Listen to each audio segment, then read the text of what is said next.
1:30, and I see that we have a quorum.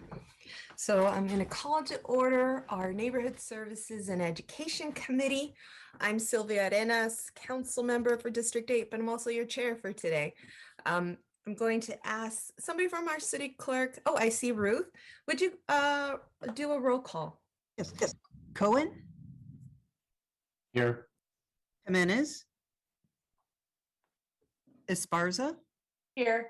Carrasco? Arenas?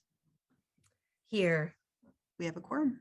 Wonderful. And just to make note, Councilmember Carrasco did alert us that she was running just a bit late from another meeting. But she will be here shortly.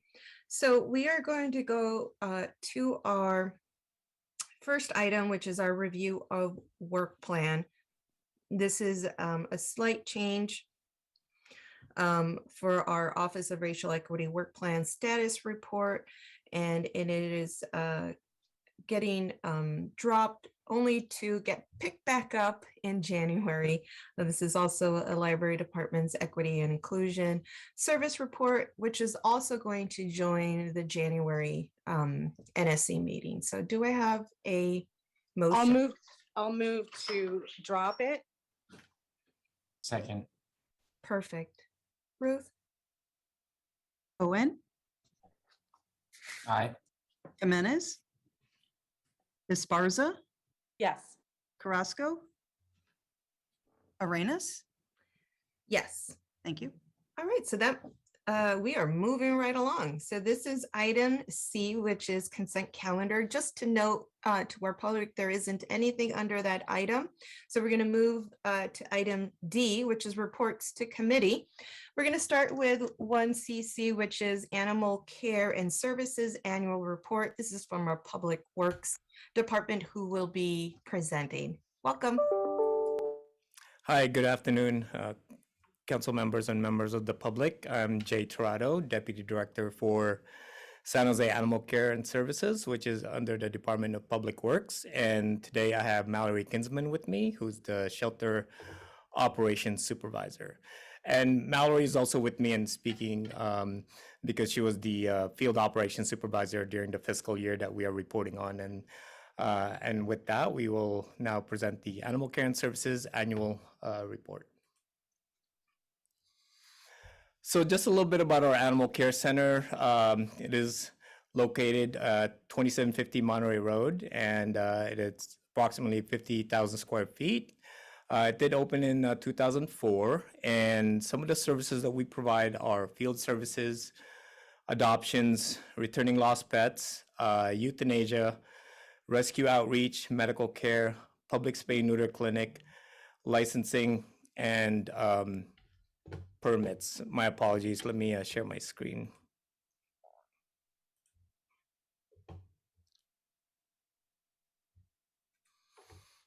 There we go. And we also, San Jose Animal Care and Services provide services to the cities of Milpitas, Cupertino, Saratoga, and Los Gatos. Animal Care and Services is also part of We Care Alliance Coalition that's partnering up with other shelters within Santa Clara County, which includes the Humane Society of Silicon Valley, City of Palo Alto Animal Services, Santa Clara County Animal Services, Silicon Valley Animal Control Authority, and Town Cats. And the goal of the coalition is really to ensure that animals that are in shelters leave the facility alive. And so that has been the industry's goal. And so we work as a group to ensure that not only the pets, the animals leave our shelters alive, but also find their forever home. And so we certainly appreciate our partners during this last fiscal year because we definitely needed their help. And with that, I'll turn it over to Mallory Kinsman. Thank you, Jay. Good afternoon. My name is Mallory Kinsman, and I am the Shelter Operations Supervisor. I'm going to start off by discussing our field unit, which includes officers and dispatchers. San Jose Animal Care and Services was created in 2001. And during the pandemic, officers continued to respond to calls for service. To the left here is a picture of a young mountain lion who wandered into somebody's garage. We assisted Fish and Wildlife in securing and relocating this mountain lion. The picture to the right is of one of our officers responding to a known COVID positive house. Their owners had been hospitalized due to COVID, and two of the dogs at their home had no one to care for them. The officers wore a hazmat suits to enter the property and to get the dogs. And once the owners recovered, they were able to be reunited with their dogs. Officers never know what their day will entail.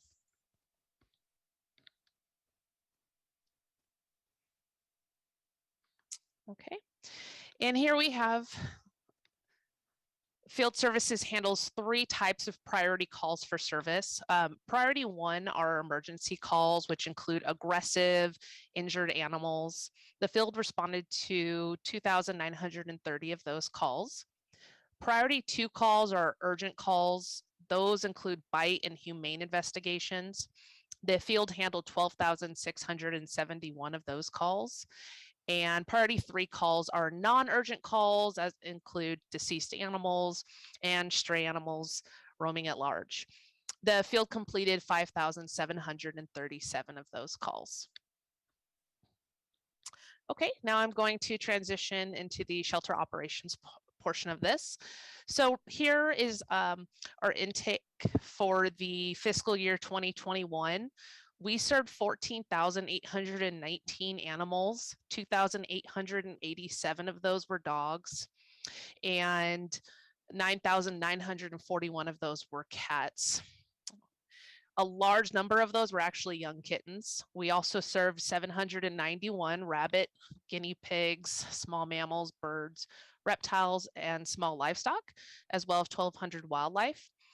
Our summer months do tend to be our busier months, so we do average about a daily population of about 400. And our winter months do tend to be a little slower with an average daily population of 200. And to the right here, you will see a picture of one of our kittens from our kitten nursery. We partner with members of the community to help raise these kittens until they're old enough to be adopted. And the other 2 pictures are an example of some of the adorable animals here at the shelter that are up for adoption. Okay. This is our 5-year overall intake. The shelter continued to provide services during the pandemic, and this includes accepting stray animals, reuniting owners with their pets, and helping pet owners in need with pet supplies such as leashes, crates, pet food. And this year we did see a little bit of a decrease with dogs. We do feel that this has to do with people sheltering in place, being home with their pets, as well as the community really utilizing social media to help reunite pets that are lost with their owners. Also, in 2019, Bill AB 485 came into effect, which prohibited a pet store from selling dogs, cats, and rabbits unless they came from a shelter or rescue. Also, our partnership with the Humane Society was to offer free spay and neuter services to certain zip codes.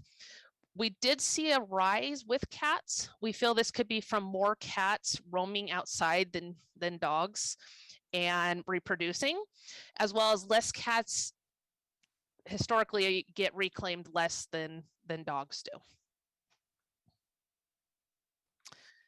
And then my final slide is our live release rate for dogs and cats over the past 5 years. And we have maintained a 92% live release rate, which is above the national average. We work hard to maintain this and are thankful for our rescues and the community who help us achieve this goal and all of the hard work that our staff puts in on a daily basis. Thank you, Mallory. And we do have 2 more sections within animal care and services. You saw field, shelter, and now gonna highlight a little bit about our medical operations. We do have 2 full-time veterinarians and part-time veterinarians, along with animal health technicians that provide medical care and treatment for all the animals that we see at our shelter, as well as emergency care. They also conduct advanced procedures such as surgeries and dentals, and also spay neuter. A little bit of what they do is they also help out our field unit with criminal investigations, crimes against animals, and the dog pictured here is such dog that was part of an investigation. And you'll see a picture of our medical team working hard every day, performing surgeries, spay neuter. And also during this fiscal year, we did purchase a new digital x-ray machine that really helped our team get a little bit better when it comes to diagnosis on animals.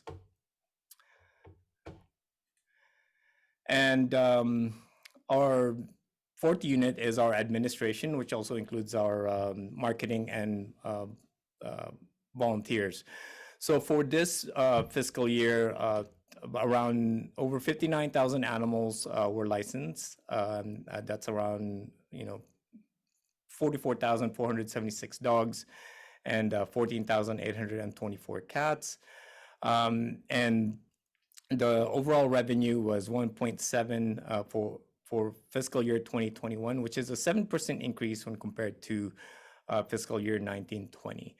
And a lot of folks obviously were at home, and so majority of our license that were processed were conducted online, and so that was around 75%. But we still had some pet owners that really wanted to stop by at the shelter, and so a lot of them, around 25%, dropped them off or mailed them.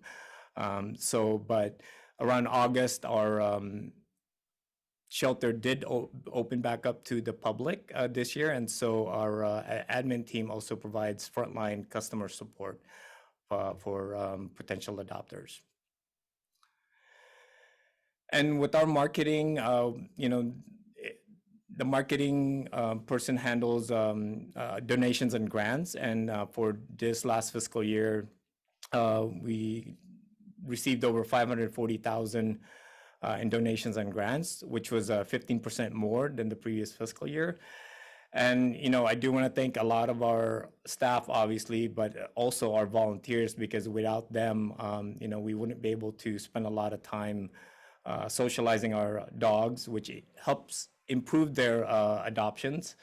And they also walk the dogs, socialize with cats. They provide enrichment and also provide other support.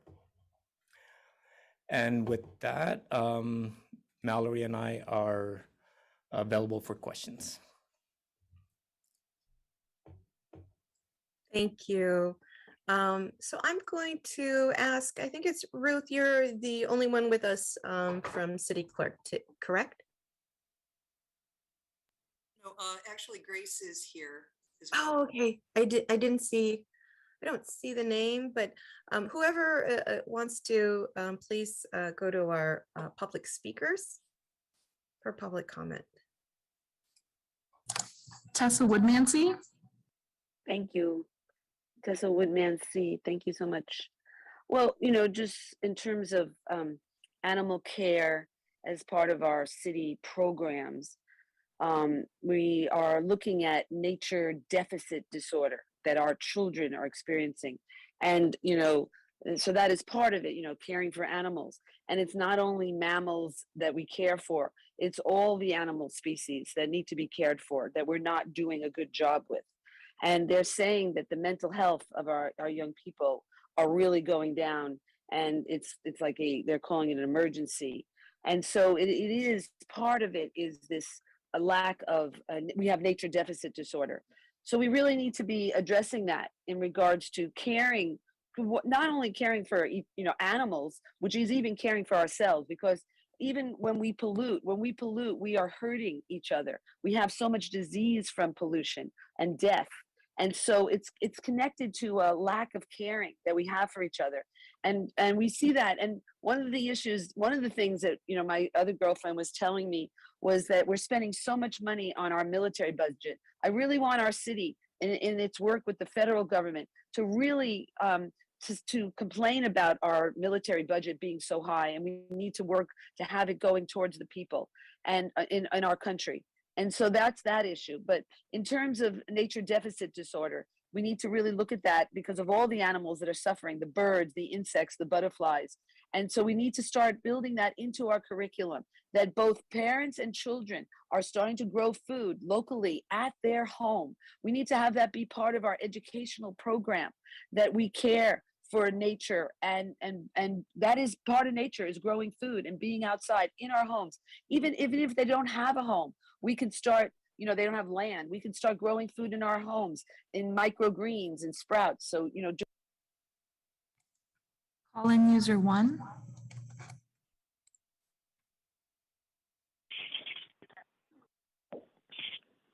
Hi, yeah. If you guys really care about the animals, you would maybe do something about the coyotes that are killing cats and dogs, or making them run for their lives, never to be found again. Maybe ending back up in the Humane Society.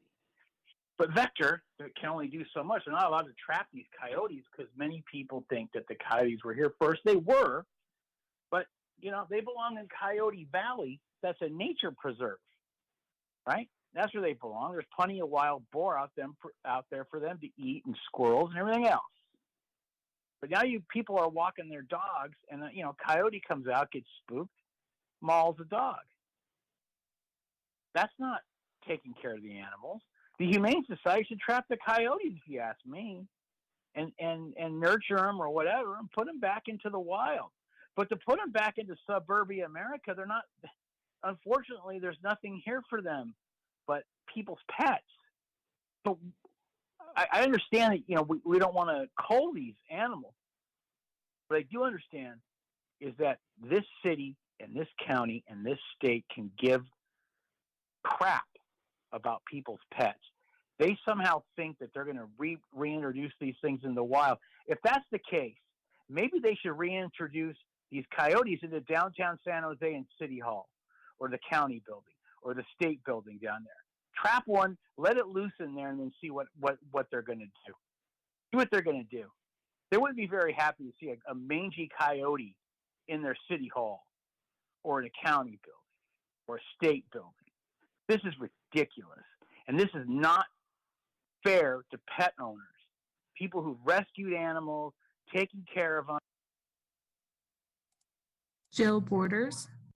Hi, thank you. I wanted to thank you for the report, because in it you highlighted a case showing the picture where you had someone go into a home to take the animals out whose parents had COVID, and then you cared for them and you mentioned they were reunited.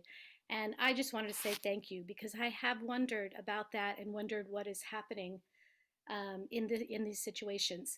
I've been so disheartened to be reading that other countries don't necessarily have this take on things. And so it makes me feel very proud to live in the United States at this time, when we would take such care to go and get those animals, care for them, and then reunite them with their owners.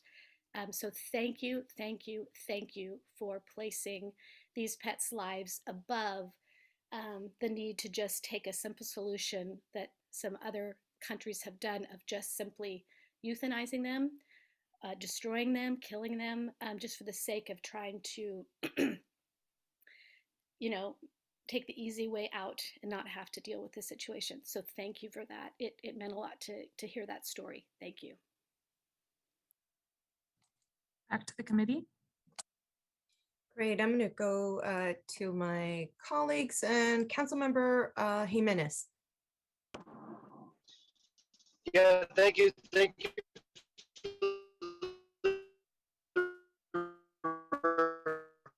Councilmember, we're having a lot of great information. Cat, and in the past had a turtle. Councilmember Arenas, why don't you go to someone else? Let me get in a better reception area. Wonderful. We were having a difficult time hearing you, but we'll go right back to you whenever you indicate. All right, we're going to move on to Councilmember Esparza. Thank you. I had a comment and then a question. And first, I just wanted to thank the animal care folks for their amazing job during COVID. It's in my district, and so I get to drive by it all the time and hear from folks and hear from residents. I mean, where to begin? And most people don't know the amazing work that they've done, keeping the operations going. And early in the pandemic, when they were limited on volunteers coming in, people worked incredible hours to take care of the animals during very difficult times. The animal care folks did food drives for pets during COVID so that families, particularly low-income families, could keep their pets. Families were making really tough decisions. They couldn't feed their own families, much less the pets that they loved, so that were part of the family. They're four-legged family members, and the animal care folks kept that going. And so I just and I do think that story needs to be better told because so many people are unaware of that. And so I just wanted to say thank you. It's something that we should all be incredibly proud of. And so I just wanted to say thank you. The second thing I wanted to ask was, I'm trying to find the slide. I'm pulling up shelter op. Where did I see it? Oh my gosh. Okay, I have my binder, and then I have the iPad with the presentation as well. So I had a question on providing medical care. Excuse me. Providing medical care for the animals and the staffing. As I mentioned earlier, and staff has been incredibly stretched to maintain operations. Can you talk more about that and how that's been, how we can, how it is right now, and what's needed to remedy that? Thank you. Thank you, Council Member Esparza. Again, Jay Torado, Deputy Director with Animal Care and Services. I think one of the main challenges that we're facing right now, and it's not just us, it's industry-wide, and I attend meetings with other directors almost every Friday. It's really the shortage of veterinarians and animal health technicians. And that's been one of the challenges because, you know, one of the services that we want to provide to the public is spay and neuter. And, you know, because it allows the public to come in, it's low cost, and but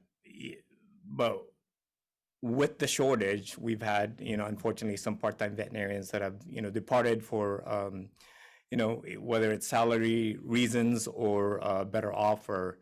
It's really hindered our ability to provide more spay neuter services, which you can see from the report. Our cat intake is going up a little bit because that's as a result of that. Ultimately, our goal, and we are committed to improving our spay neuter, is, you know, if in the future we'd like to have that 7 days a week. I think that would definitely make a dent. But in the meantime, I think, you know, improving our staffing within our medical team, not just our medical team, but also in our shelter and our field and others, so that we can, you know, expand our services and provide better customer service to our community, you know, would be our wish down the road. And obviously we'll you know, submit our proposals through the budget process. But I think right now our immediate challenge, so to speak, is really just trying to get more part-time veterinarians and hiring more animal health technicians. Hopefully that answered your question. Okay, and are those, all of those positions are currently budgeted? Is that a So yeah, for our part-time veterinarians, you know, what we have budgeted is not what we have on staff. So we're not, you know, the hours that we have budgeted is not being fulfilled because we don't have the staff. Whether it's in the shelter or medical, you know, I think this is a challenge across the city, is recruiting and retention issues. And so we have that challenge as well. And so that adds to the hours that are not being used. And so, you know, we're looking at really potentially converting some part-time to full-time for this upcoming budget proposal. And, you know, hopefully that will improve our ability to retain staff. But because, you know, being a part-time in this area is not really financially stable for many. It's good for students that are doing it for the summer, but on a long term, it's not a sustainable financial you know, resource for them. Exactly. And refresh my memory on how many full-time veterinarians we have. So right now we have 2 full-time veterinarians, and Mallory, if you could help me out on the numbers of our part-time veterinarians. I know that for our part-time veterinarians, we do want, because they primarily do our spay neuter surgery, so that's 5 days a week. But they do have other jobs elsewhere. But for full-time veterinarians, we have 2, and I believe we had 14 on the books, if I'm not mistaken. But right now we only have about probably 3, Mallory, that are consistently helping us out with spay neuter and helping out in the back. That's correct. Yes, only 3 right now out of that list are able to help us at this time. That's an incredible volume to do, what, 9,000 cats, or what was it? Yeah, I think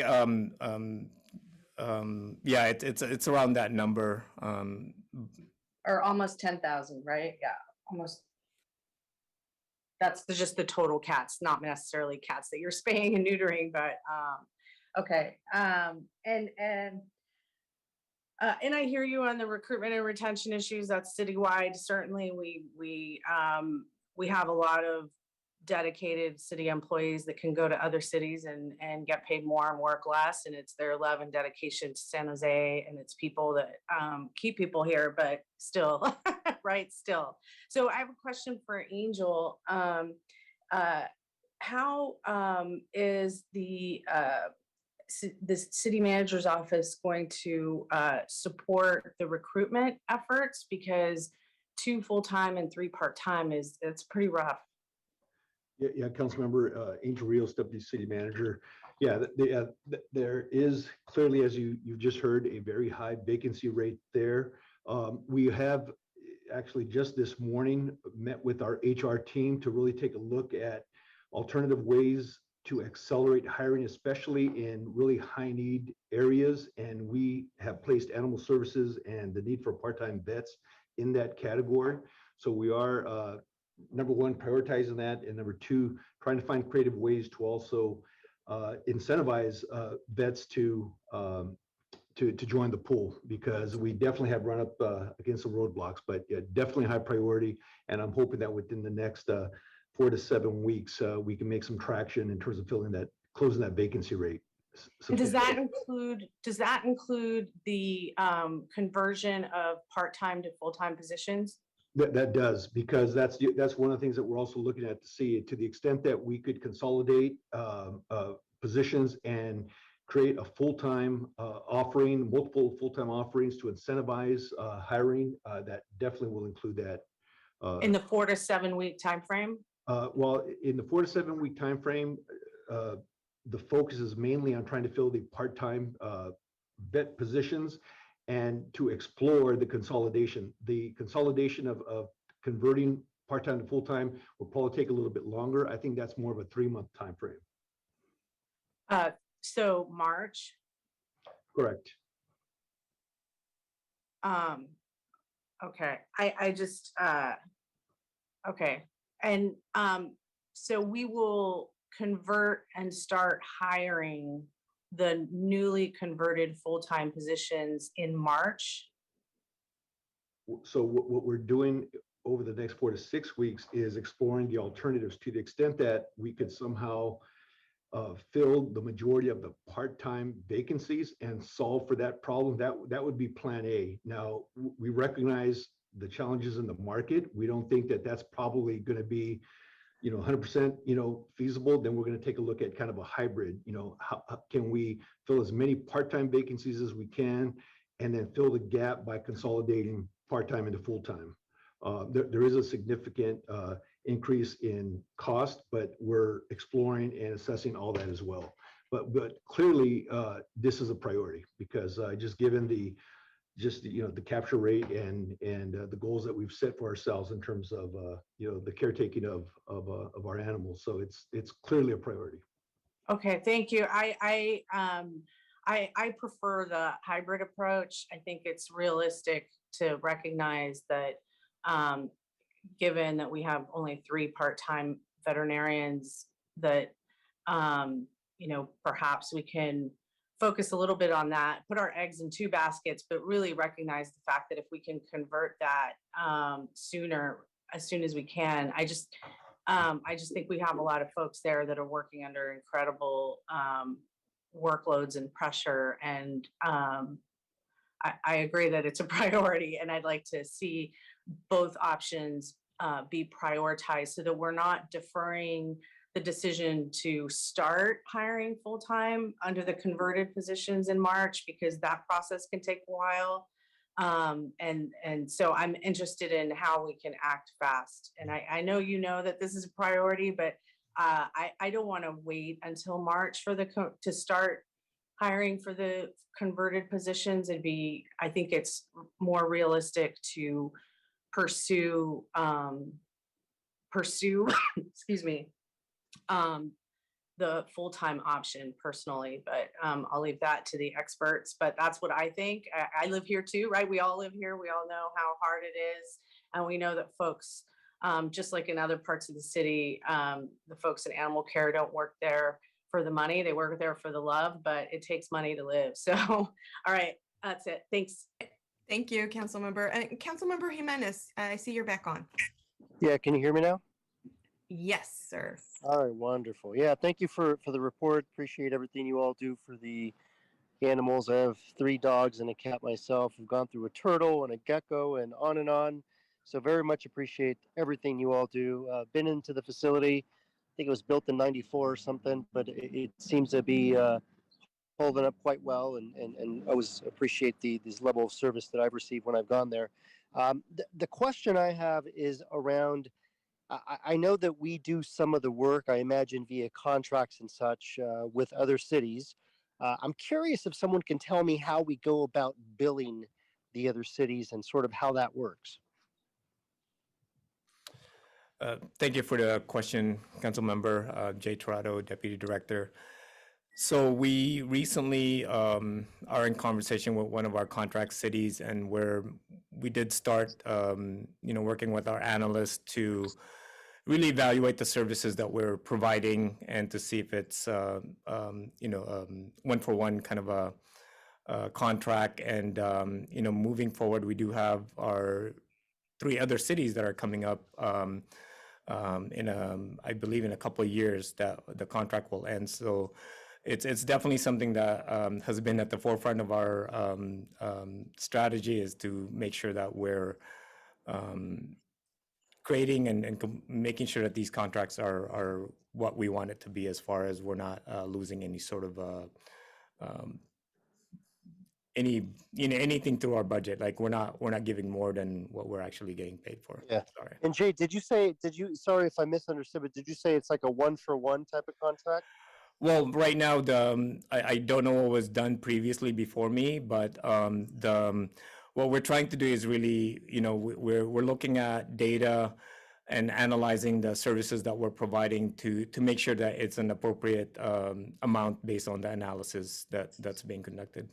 Right. So I guess I'd be curious to know when you say, and again, if I heard you correctly, like a 1-for-1, like are we, say, charging milpitas like for one animal picked up where it's X $100, X number of money, and for this type of service, one response is $50. Is that the type of, or is it like a monthly?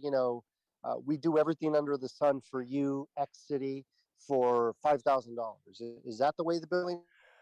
I'd have to. Sorry, thank you for the question. I'd have to speak with our analyst, but based on my meeting previously on this matter, we're just really looking at for example, for a particular city, we'll look at the intake, the number of animals that we've taken in, whether it's over the counter or how many times our field officers responded to pick up an animal. Mm-hmm. There's also report writing involved. There's boarding, impound. And so, those are the items that we looked at and analyzed to see, and finalize the number. And so we're currently in negotiations with one of our contract cities to finalize the amount. But that was one of our goals, is to make sure that. Get the sense, Jay, that the contract very similar nature, uniquely different. Is it sort of a uniform contract, or? I'm sorry, you broke up a little bit, council member, but if I understand your question correctly, I think moving forward, what we're going to do with our contract negotiations is to ensure that we're analyzing the data, and based on that data, we finalize what that amount is based on the analysis, and that's what we present to the city. At least that's the current thing, current strategy that we've developed recently. Okay. All right. Can you hear me just fine right now? I think I broke up a little bit, right? Yes, I can hear you. You can hear me okay now? Yes.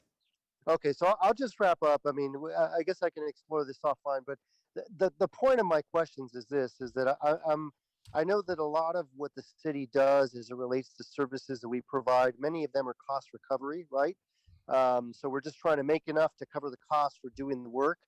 And so, a few of the things that come to mind for me is, one, are these contracts, sort of performed in that same fashion in which it's purely cost recovery? Because what the city's doing for other cities, say Milpitas or Cupertino, the city of San Jose in effect is, and I hate to put it this way, but we're in effect running a business, right? We're doing some of the work for other cities, and we're getting compensated, I imagine, for that work. And so, ties to some of the questions that Councilmember Esparza was talking about as it relates to budgetary actions and things of that nature. One of the reasons I'm asking these questions is I'm curious how some of this ties into getting some of these cities that we're doing the work for to help pony up a little bit more money to help fill the needs that are fulfilling some of the work that's done in their respective cities. And so I'm just curious in the future, sort of to think about that interaction as it relates to what we're billing these other cities,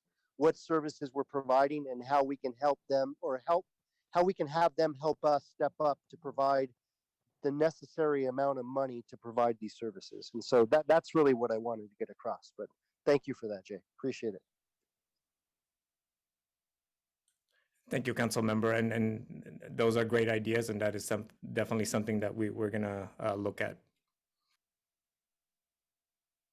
Thank you.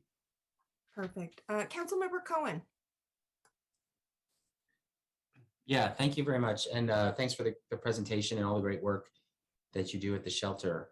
I have a few questions. You mentioned volunteers. So can you talk a little bit about the program and how many volunteers you have and how that works? Thank you, Councilmember Cohen. I don't have the exact numbers available, and I can certainly reach out offline to provide that.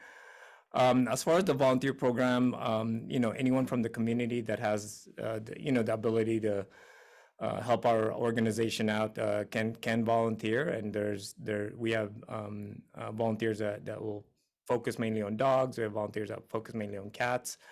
I had a conversation with one of our rabbit volunteers yesterday, and extremely knowledgeable when it comes to rabbits. And I even learned a lot from her yesterday. And so they really help us out on a day-to-day basis, on, walking the dogs and socializing with cats and then with the rabbits, because, it helps us get these animals out to adoptions. And so they'll come in, whenever they have the time to volunteer and help us out, mostly with the animals, but there are some that have expressed interest in helping us improve our adoptions, because that is an area that we want to improve on.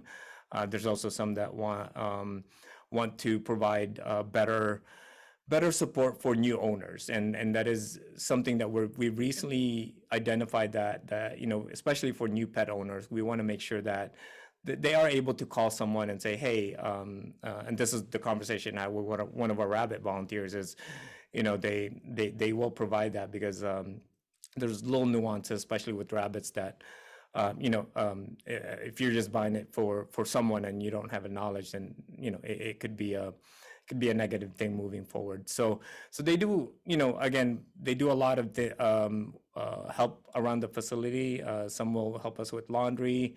Some will help us, clean an area if they feel like the staff needs help. And so it's a wide variety of things that they do. We've even had, before COVID, some volunteers help out in our medical area as well, doing some tasks that they're able to do. Thanks. I'm also curious about your overlap with other agencies that do similar things. I know we do services, animal control in Milpitas. There's also the Humane Society shelter there. When does animal control bring everything back to the San Jose Animal Shelter? Do you cooperate with Humane Society? How does that work? Yes, thank you for that question, council member. It really depends on the situation, but for the most part, any sort of calls for service for Milpitas, our officers will go out and pick up the animal. If an animal is dropped off, because the Humane Society is the closest entity there, we will communicate with the Humane Society, or they'll communicate with us to see if it's an animal that they'd rather just keep there. And if a potential owner was looking, then we'll direct them that way. But otherwise, we will also pick up from that facility. But with the We Care Coalition, if there are adoptable animals that they want to transfer over to their facilities, we do have, the Humane Society of Silicon Valley is one of our, supporters that, they pull a lot of kittens from us. And so they will come here and pull kittens and other adoptable animals so that, to help out with our population. Because the goal for our shelter is not to keep animals here. We want to decrease the number of animals that are coming in, reduce their length of stay that they're staying in the shelter, and provide the best care that we can when they're here, and ultimately get them out to their forever home, which is, through adoptions, transfer to rescue, or a transport elsewhere. So people will go often to the Humane Society for adoption. Some of those animals will come from the shelter there as they have capacity for more. Yeah, so it really depends, because they also take in transports from other agencies outside of Santa Clara County that need help, whether it's a fire or, unfortunately this time of year, there's a lot of animal shelters that are at capacity, and rescues are at capacity, and we're not able to transport animals to other states or whatever the case may be. Right now, we're trying to move a lot of our rabbits. We have about 48 rabbits and that we're trying to adopt out, but I'm hearing that other shelters have more, and they're storing them in their break room because it's just a problem for us to move some of these animals. Okay, and then I saw at the beginning you talked about the mountain lion in someone's garage that you brought in. We have the Wildlife Rescue Center in District 4, actually. For animals like that, are they all being brought there? Is that the central facility for that? Thank you for the question, council member. Not necessarily for mountain lion. For this particular one, we do work with California Fish and Wildlife a lot. I practically have them on speed dial when it comes to calls for mountain lions, because for this particular case, I believe that was in your district earlier this year. We did provide a trap, and then we provided transport, and then Fish and Wildlife was there to, basically work with our officers to figure out, what to do. And sometimes, they do release the mountain lion at a certain distance, whatever their parameters are. But in an emergency, we do work with Fish and Wildlife to figure out what to do. And, we do have the capability to chemically capture, but they also have that capability as well, which is a CO2 powered, it looks like a paintball gun, but that just fires a dart that sedates an animal. But Fish and Wildlife also has a capability, but they will make that final decision when it comes to mountain lions, whether it's injured or healthy. Yeah, and I guess I'm also thinking about other injured animals that are not pet animals. Do you cooperate with the Wildlife Center of Silicon Valley for those? Yes, we do, council member. So for, like a skunk or a raccoon or a squirrel or any other birds, we do transport to the Wildlife Center of Silicon Valley. And so they will try to rehabilitate and release back to the wild when it's well. Okay, thanks. And my last question is about licensing. So we have a system that we use now, I assume, in the city for licenses. I know that there's a lot of newer technologies out there for scanners and RFID and other things for pets. Has the city been looking into what new technologies might serve us better, or what whether we want to upgrade to something, or we're satisfied with the current system that we have in place? Thank you for the question, council member. Just like everything else, we always want to improve our ability to, whether it's save animals or gain compliance within our licensing system. So I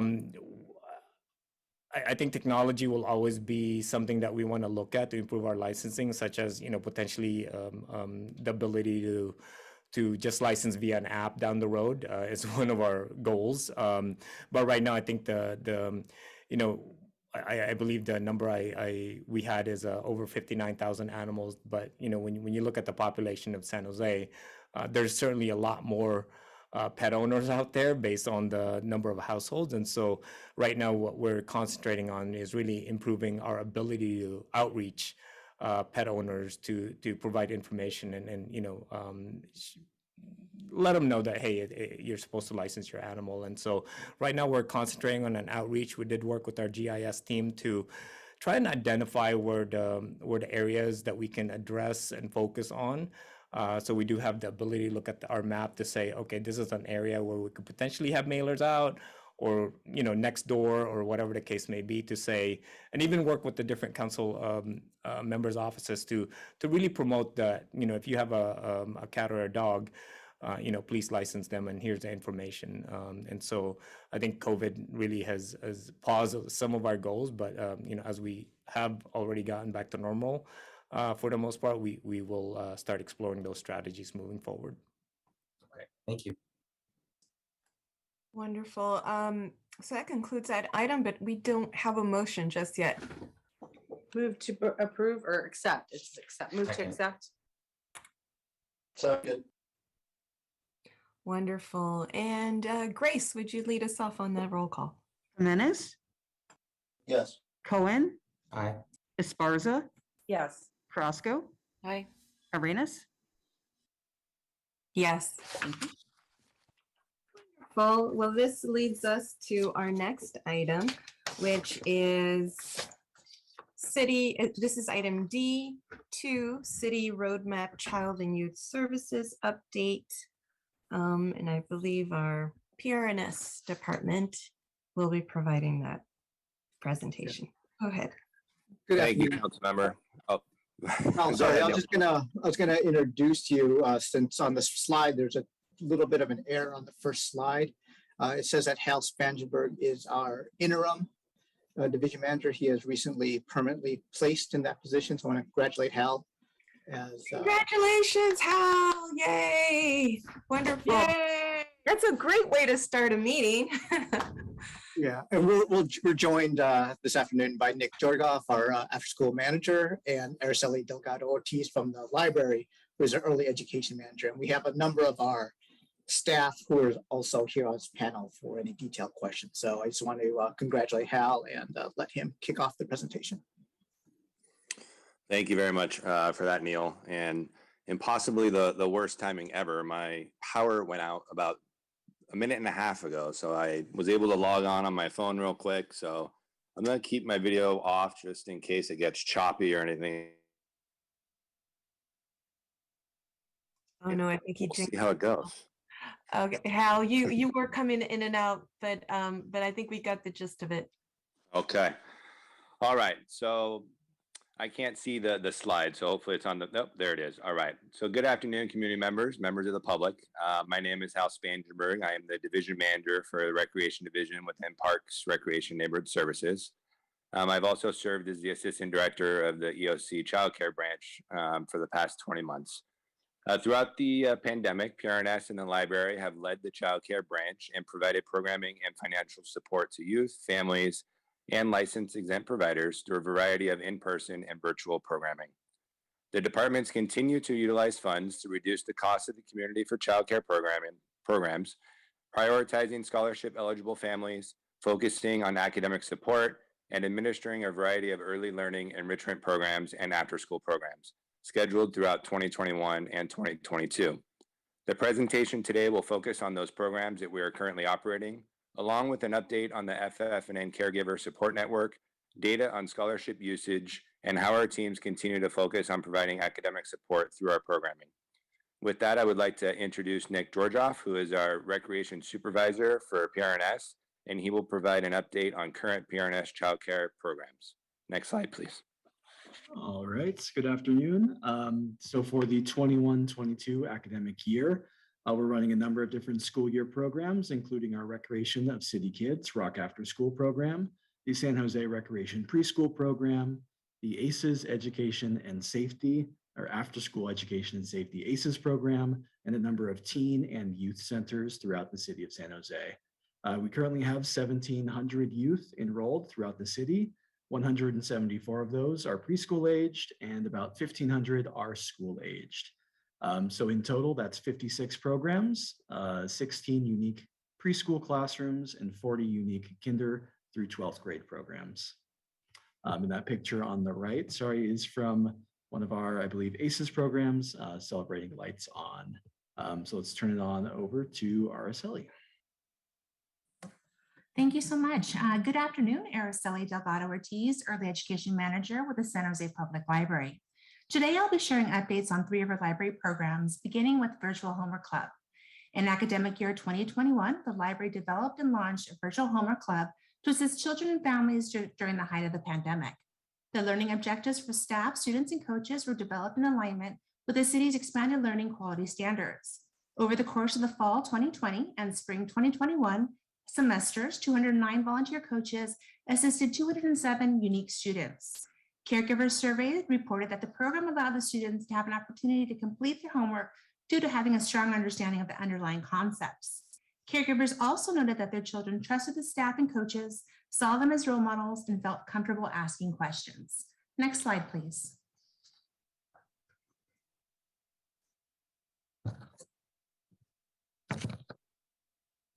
Transitioning to San Jose Learns. In fiscal year 2021-2022, San Jose Learns will support and provide funding for the expanded learning programs at 8 local education agencies across 27 campuses.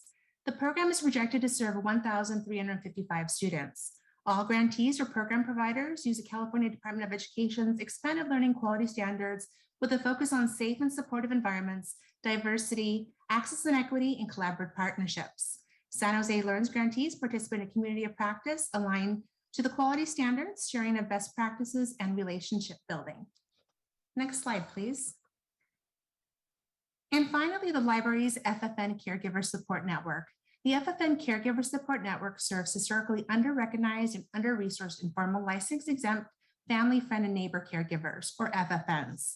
The program offers professional development opportunities and essential holistic supports that assist the FFNs to provide stable, responsive, and high-quality early learning experiences for the children in their care. Program participants co-create the learning experience and goals while being supported one-on-one by program staff. The FFN program currently serves 106 caregivers with a wide range of goals, needs, and interests. This year's participants represent 34 different zip codes in San Jose, speak 19 different languages, and collectively care for 400 children with the potential of creating an additional 400 plus new childcare spots within our city. 49 FFN program participants have expressed interest in obtaining their California Family Childcare Home License. These participants are receiving additional resources, being connected to local resource and referral agencies, and being provided technical support and professional development opportunities to assist them with achieving their goals of opening their own small business. And I'm going to pass it back over to Hel with more information about PRNS. Thank you, Araceli. This slide represents the amount of scholarship dollars that PRNS has distributed to families during the pandemic, while also comparing scholarship amounts prior to COVID-19. As you can see by the graph, with the utilization of various funding sources, the department has been able to distribute a significant increase to eligible families that has also provided greater access, removing the barrier of cost to much needed childcare programming. In this fiscal year alone, we've distributed close to $2 million in scholarship support. With an allocation of $1.5 million from CDGB, we have distributed nearly $1.2 million in that, with $300,000 remaining to support the rest of the academic school year. Next slide, please.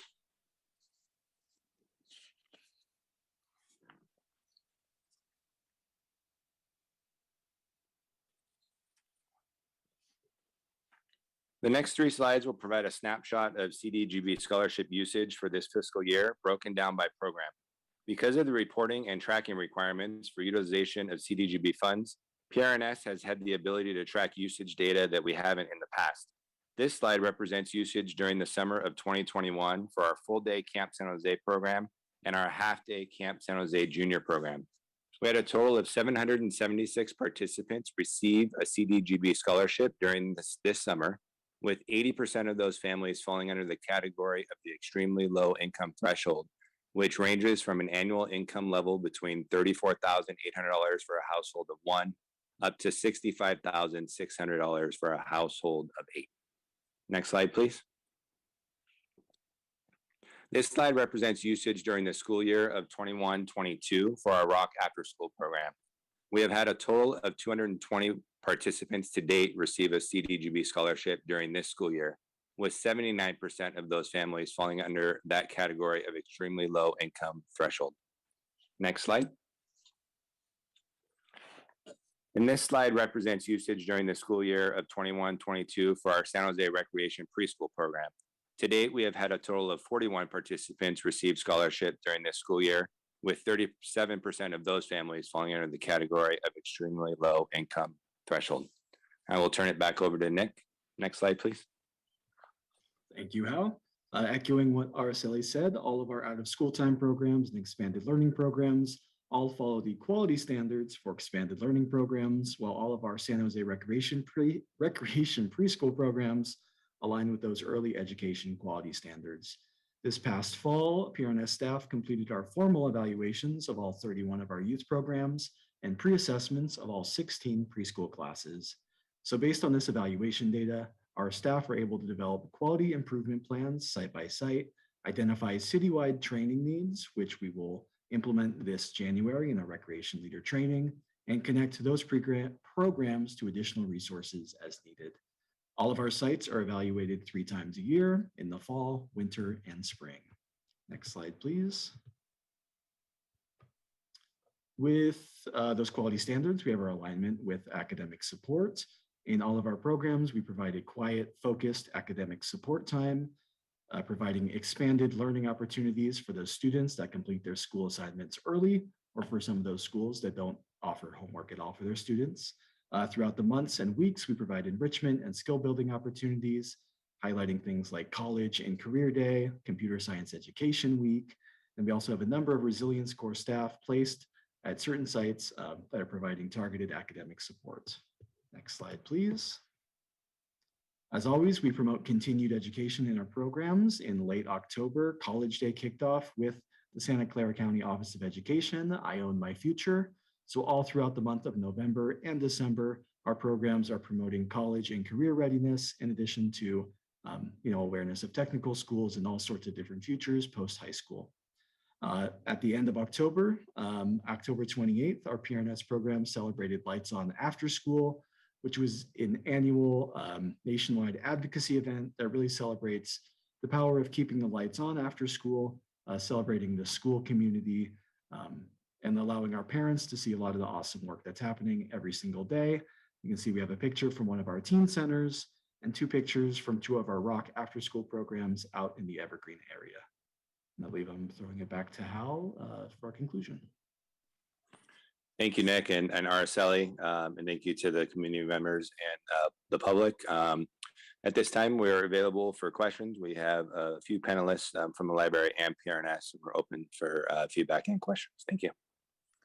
Perfect. And I'm going to ask Grace to please call on our public comment. Tessa Woodmansey. Yes, hi, Tessa Woodmansey. Thank you so much.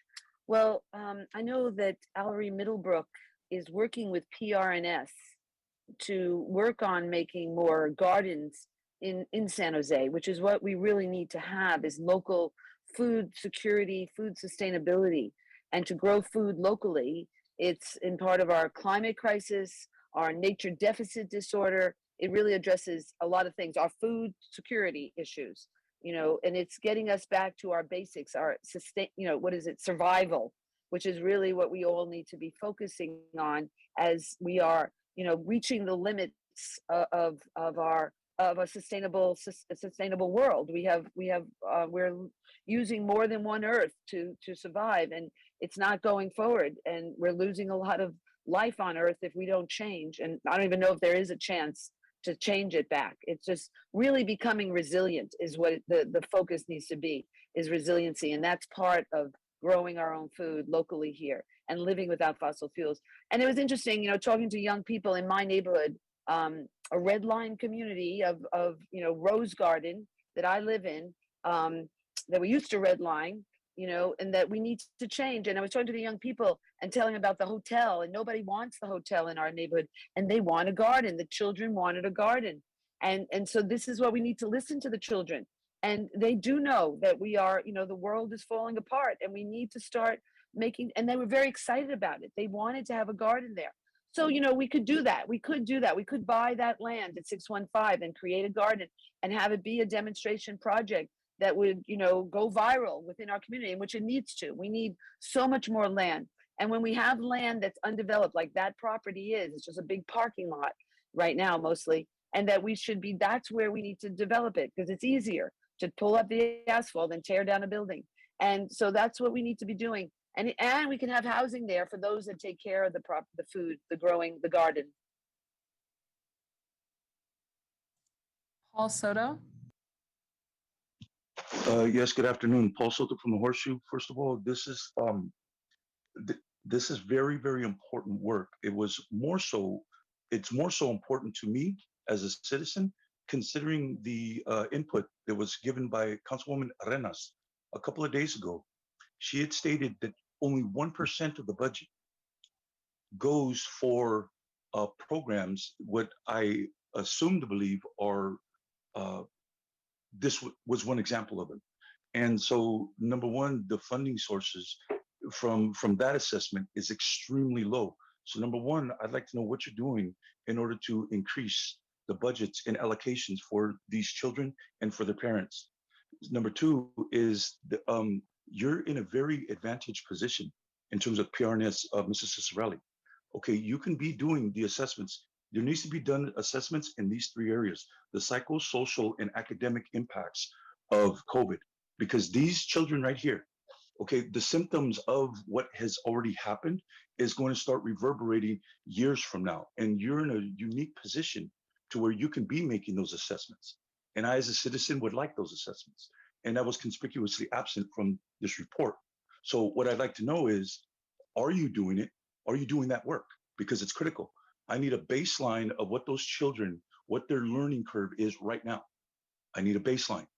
Okay, and PRNS is in a position to get that information. We all like data points. Those are ones I'd like. And so the thirdly is that, again, Councilwoman Arenas, she puts it out there. She does exactly what it is that we expect her to do. And that is that she highlighted the fact that there was 82% of the graduates on the east side are not proficient in English, and 52% are not proficient in math. And they're Blair Beekman. Hi, Blair Beekman here. It was a really good memo, and hopefully my words can add to it today. I worked hard for my words to add to it today. I feel elected officials and staff alike with Santa Clara County local governments need to make more of an effort to not only continue to learn how to more openly explain to young people and everyday community the importance of good continued mask use, and that taking a vaccine can be good ways towards good healthcare and community safety, but from this begin to better explain how taking the vaccine can actually be a part of good overall lifestyle choices in our current and future relationship with the internet computer age. I feel the more Santa Clara County can find ways to more openly talk about the benefits of the COVID-19 vaccine process, the more young people in everyday community will be comfortable, understanding, and less hostile in a more cooperative, shared, mature, and healthy process we are all trying to better comprehend at this time.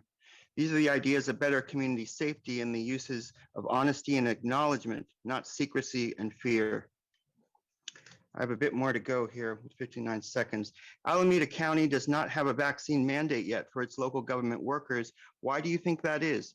Why do you think the logic and reasoning of this county that has a very strong Democratic Party base it has a strong Democratic Party base. What is their reasoning and logic of not having a vaccine mandate at this time? I hope Santa Clara County and the city of San Jose can learn to much respect and allow good forgiveness plans for local government workers and people who will still be uncomfortable with taking this vaccine. For over 5 years now, better accountability and open public policies for the future of technology has worked much in how to leave the era of 9/11 and its era of war, secrecy, and opacity. I hope we can be learning some incredibly good ideas of its open public policies and guidelines that can help offer a neutral space for good. Call in user 1.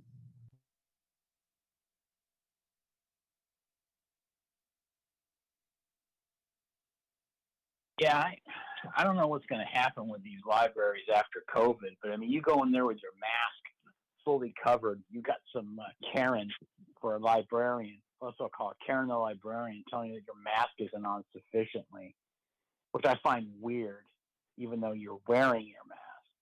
I also find it troubling. Who's going to be monitoring these children after hours? What are you going to be teaching them? You know, are you going to? What are some of the parameters of education that these librarians and people are going to be teaching these kids? You know, is it going to be like the transvestite reading hour or whatever? You know, all of a sudden these kids show up for a reading hour. You got this person with garish makeup that should be an MC in a nightclub somewhere, maybe. Who's going to be doing all this work? What are you going to be teaching the kids?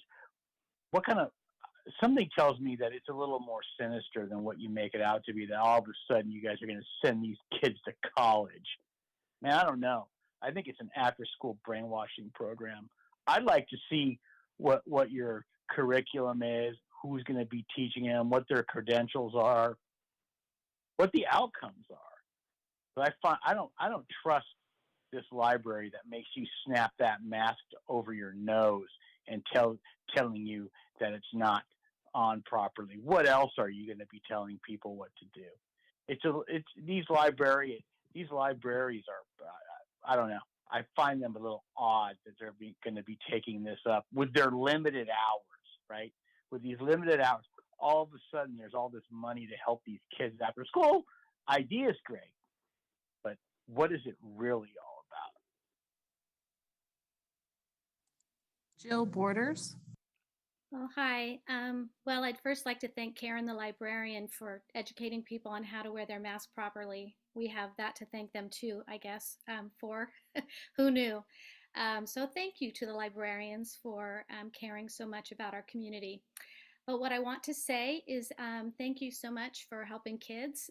Kids are very near and dear to my heart. I just have a daughter who recently graduated, and I want more, I want to get more into how I can now help other kids learn and grow. So this gave me some great ideas. I had no idea there was a Friends, I don't even know, FF something, N, I think. Anyway, so I'll look more into that. So thank you for that report. I do want to say, however, I'd like to see us as an entire nation, really, but certainly as a small community and as a city, to stop harping on the word college. College day, what are you going to do to college? Where are you going to go to college? Build your little college box, bring a pizza box with your college name on it, etc., etc. We really need to start focusing on telling our children that lifelong learning and being career resilient is the answer. It is not necessarily a 4-year degree that is going to be the thing and the ticket that gets, you through some magical door. We all know that in our lifetime, going to college just for those first 4 years or something out of high school, that is definitely not just a simple solution to being career resilient. So I would like very much to see us drop that, number one, so that students don't have that anxiety built into their graduation date from high school. We should honor any direction that a child decides to go. If that is not going to college, but supporting their family, their community, working, however they decide to educate themselves, we should honor. Thank you. Back to the committee.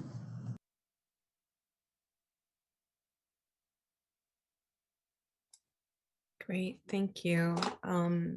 Seeing that there aren't any hands from my colleagues, I will begin with some questions, although I also want to reiterate what the caller just finished saying, gratitude of our librarians and all of those folks who are in PRNS who have been supporting our youth.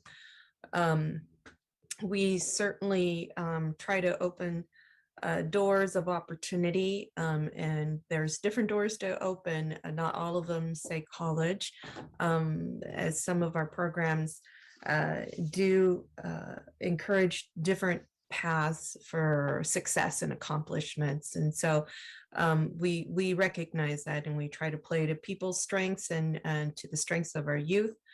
Although college is definitely one path of success for many folks, it's not the only one. And so I wanted just to thank all of our PRNS folks once again, congratulate Hal on his promotion, and welcome you, Nicholas, to the team and to NSC. I think it's the first time that I've seen you present here. And so this is all really wonderful information for us to capture all of the work that you've been doing, but really it doesn't tell us the whole story, right?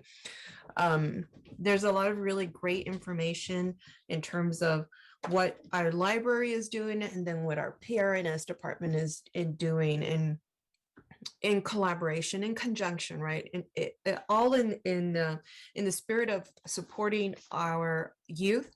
Our PRNS staff has been having learning pods during the summer,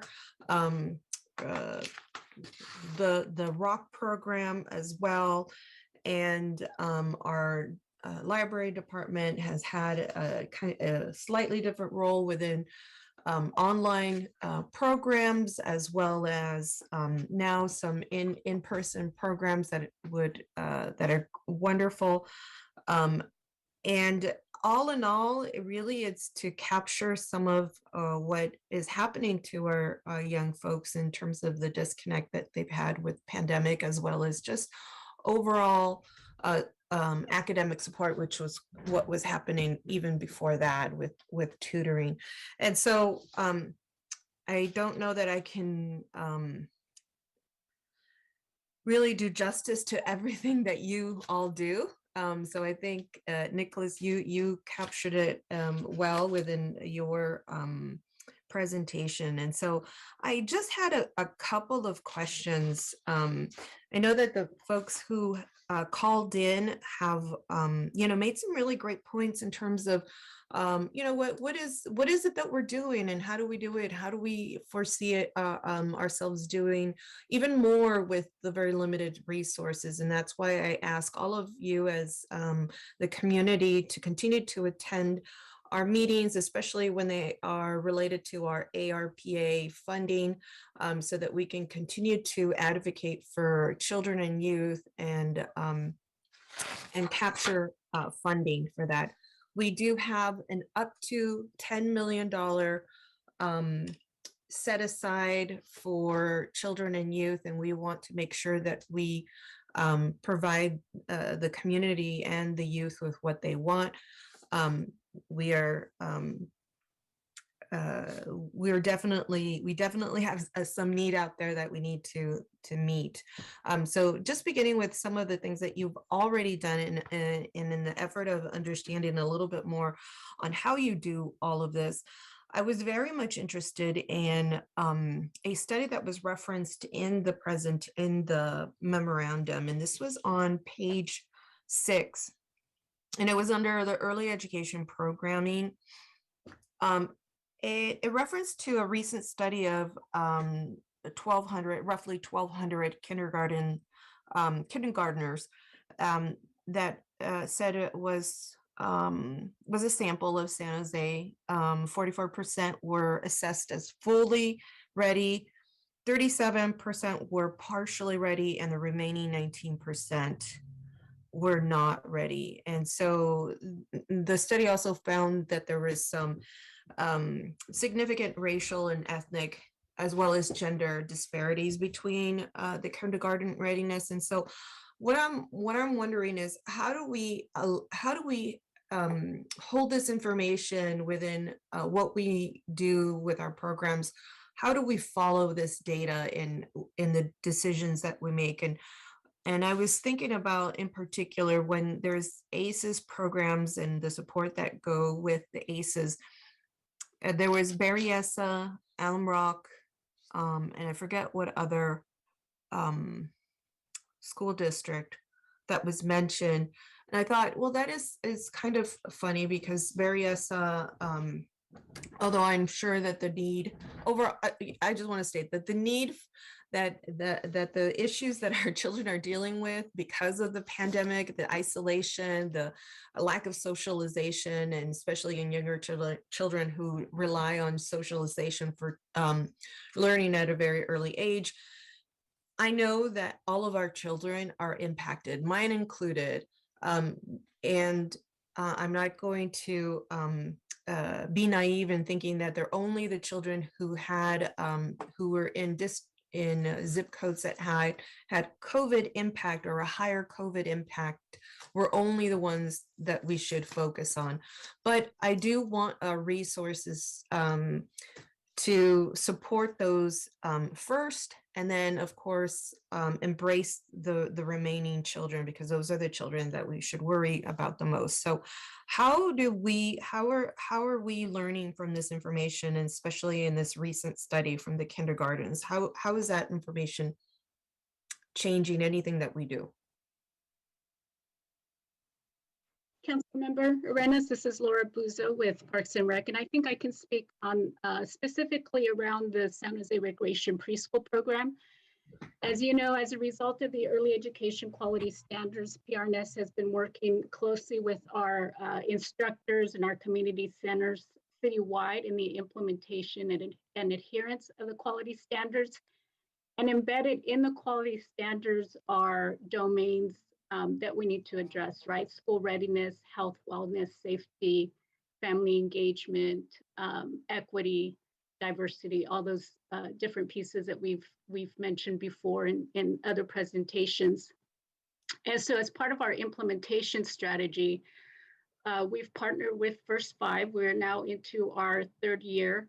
And as part of that partnership, they have provided us the resources and support and the training to implement the Seeds of Early Literacy. And the Seeds of Early Literacy curriculum focuses on school readiness areas, which is everything from emergent language to academic skills to social emotional learning, those types of things. So we have trained, and we have been training our recreation preschool instructors and our community center staff on the implementation of Seeds. So we're now into our third year of that. And in addition to that, we have been using nationally recognized assessment tools, focusing on child level data.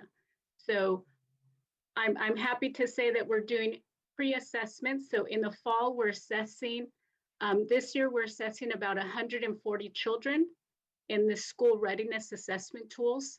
One of them being PALS, which is a phonetic language, and then another one around our ALCO and in IGD. And so those assessments are identifying where the children's skills are. So if they're a 3 or 4 year old, where are they around their language, their motor skills, communication, literacy, skills such as alphabet recognition and those types of things. So we did those in the fall, and then in the spring we're doing a post-assessment. So I would say by early summer, we will have for you a pretty good report that will show where were our kids in the fall, and then where did they end up in the spring. And if we continue to do things right, using the Seeds curriculum, providing training, doing assessments, we are moving towards ensuring that our kids are school ready. And so, and this isn't just me speaking, this is as part of our work with First Five, with ASR, which are very familiar with applied survey research, who does a lot of assessments around school readiness, as well as the SEEDS curator, Kate Horse. And so I'm confident to say that by the spring and early summer, we'll be able to provide you with a nice report that will show you how we are moving the needle. And so our hope that kids who are coming into our recreation preschool program, a good percentage of them will be school ready. And those that may not quite be at that level will at least have gained some valuable skills to continue their progress around school readiness. I appreciate it. And you know what, and it's one thing I was not concerned about our recreation preschool, because I know that there's a lot of support, especially around coming from our First Five collaboration and the focus that we're now having through the quality standards that we're implementing within all of our different types of programs and levels of programming. It doesn't matter whether we're licensed, exempt, we're going to uphold these quality standards. So I wasn't so much concerned about, I think, the standards as much as I was concerned about how do the decisions continue to be made. So if we know that there's a certain number of children that we may not be able to support in their learning and not be able to provide them with any more readiness if they were described as partially ready or not ready, that those children, are out, they're growing, absolutely growing. We can't stop them from doing that. So they're now not going to be in our recreation preschool. Now they're going to be in our after school rock programs. Now they're going to be in our other, library programs. And so knowing that there's a portion of those children that haven't been ready, how do we continue to support the children who are growing and are of elementary school age? And that was really my concern.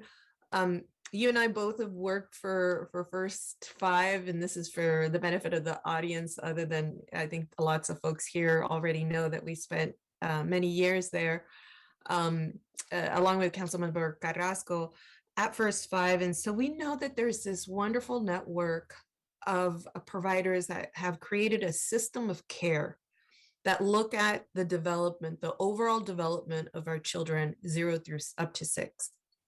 But that isn't necessarily true of children of elementary school age, and then of course of high school. And there is no real gatekeeper that is coordinating the services. There's no system of care that refers into, provides an assessment, and then supports children based on those assessments. And so that's where I'm concerned, is that we continue to support the children who are aging out of this up to 6 years of age bracket. And how do we continue to do that in our other programs? And so when I see school districts that are not necessarily, especially because most of us our funding, from one of the slides that I remembered, most of the money was coming from the CRF funds, right? So that means that we needed to focus on neighborhoods and children that were impacted by COVID. And so then the locations need to make sense. And I would need to be able to just draw, a line from dot to dot there. So I'll just keep an eye out for continuing to see what we know with what we do next. And I know that those kiddos who are in kinder are going to are probably going to be somewhere down the road in another program that we offer. And so we need to be cognizant that they are already behind their counterparts. And so how do we provide services, and this is one of the things that I was, I have been very adamant about, and that is incorporating tutoring, a very formal tutoring program within our ROC programs, because we have some children that are, that are captive in terms of our focus.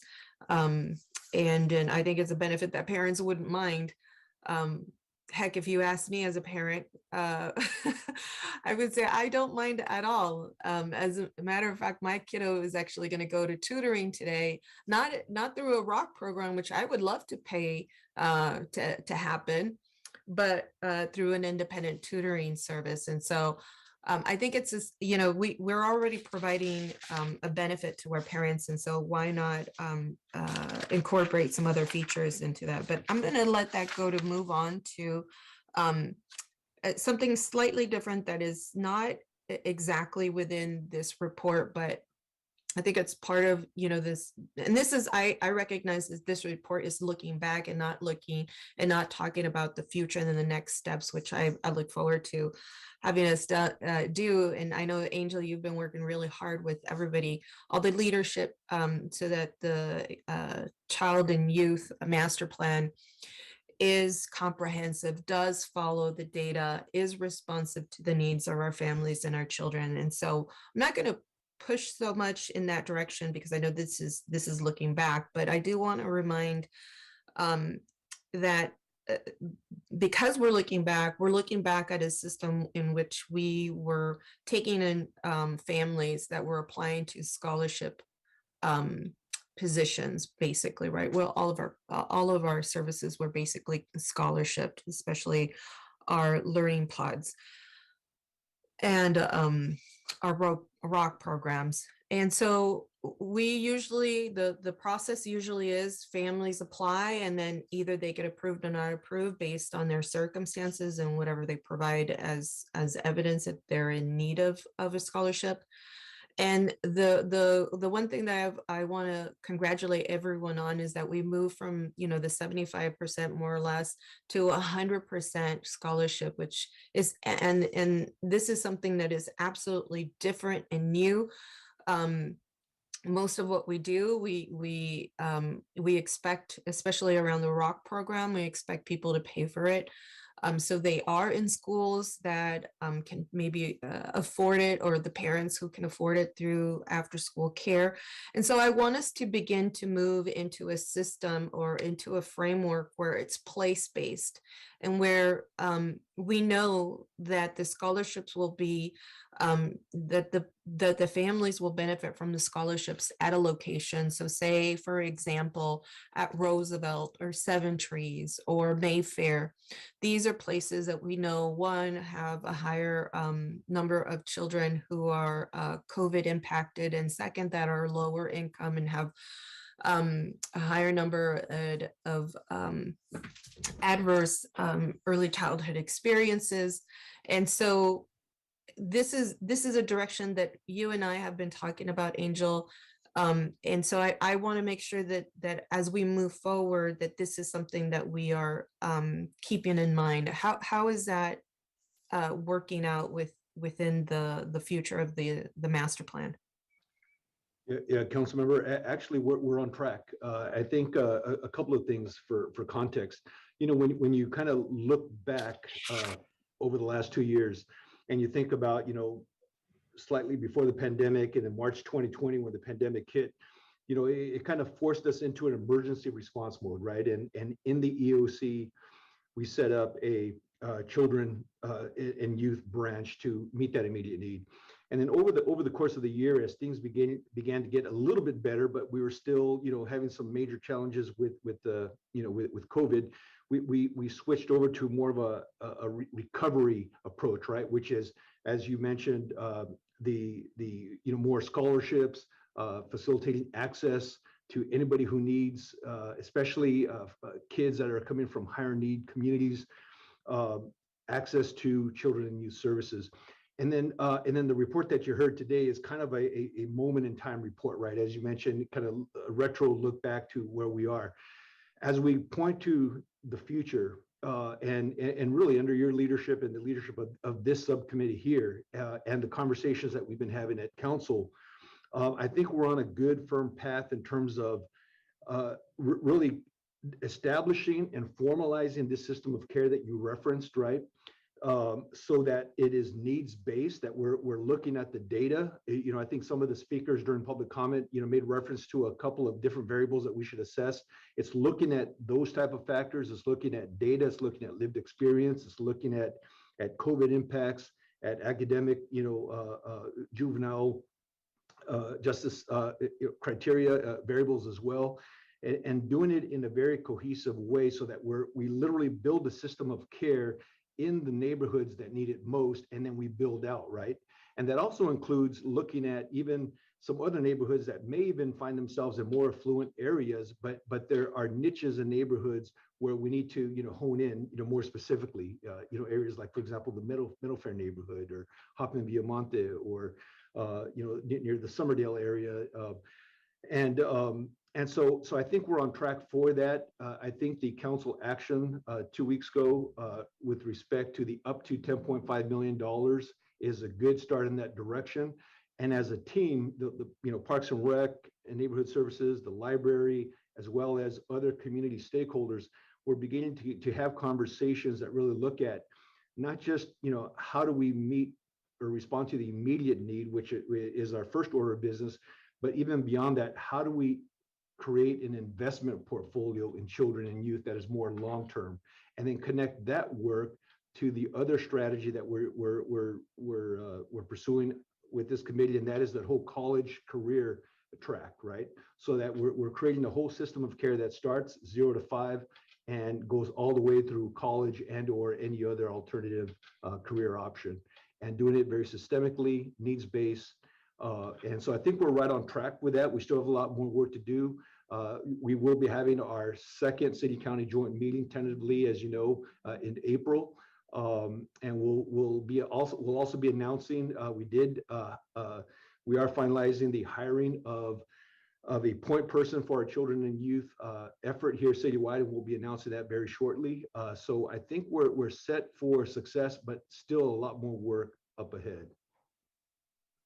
Yes, I'm glad you're taking us in that direction, and I've got to say congratulations to you for your leadership, and to everybody else. John, as our director in PRNS, and I just think that there's and Neil, of course, who when I first started, we were both in youth intervention, and this is really where our youth begin to demonstrate some of the flaws in the system, because the systems have failed them, right? And so they start demonstrating lack of academic attention and maybe some behavioral issues, and that's not where we want to invest most of our time. And so I'm really grateful to all of you that we are spending most of our time here within elementary school age children, so that we can prevent a lot of and provide a support network to have a very minimal intervention service in the future. And since I'm on that intervention topic, I wanted to know what is the plan for to direct the Santa Clara County Office of Probation funds more equitably to the teen programs. Thank you for that question, Councilmember. We are, as you may know, just a clarification for everybody on the call, we do have a contract in place with the Santa Clara County Probation for $100,000 to support our teen programs citywide. We have our child care analyst on the line, Francis Reyes, who is managing that contract and developing the scope of services for that program. Working directly with the county. So if I could throw it over to her, and she can give some details of our programming citywide to support our teens. Hi, yes, this is Francis Reyes. I'm currently supporting the Citywide Teen Center and the probation grant that we received from the Santa Clara County. basically we have, array of community centers throughout the city, about, 13 up and running. Of course, some of them had to close because of COVID impacts. However, the probation grant allows us to supplement funds for, programs such as field trips, otherwise, supplement programs such as field trips, membership costs, as well as family engagements, and expand those teen center hours. And with that, we do have several engagements coming this December. We've already provided several. We have one this December. And in addition to family engagements, we also provide. Francis, I'm so sorry to Yeah. interrupt. You are on a roll, and I love it. But I'm really wondering, what is that family engagement? Sure. What does that look like for this month? Because it makes, I know that's one of the things that many families don't have enough funds for, to actually take kids out and, go ice skating or doing something as a family unit. Yeah, so basically, we have a variety of different community centers participating. So we made it accessible this year round because of COVID, especially. We can't meet in big groups, large groups. So each of the community centers will be providing a winter event. It could be anywhere to, making cookies or driving through a Christmas at the community center. So we're those funds will be providing, the ingredients for that. So basically, like expenses for the supplies and materials.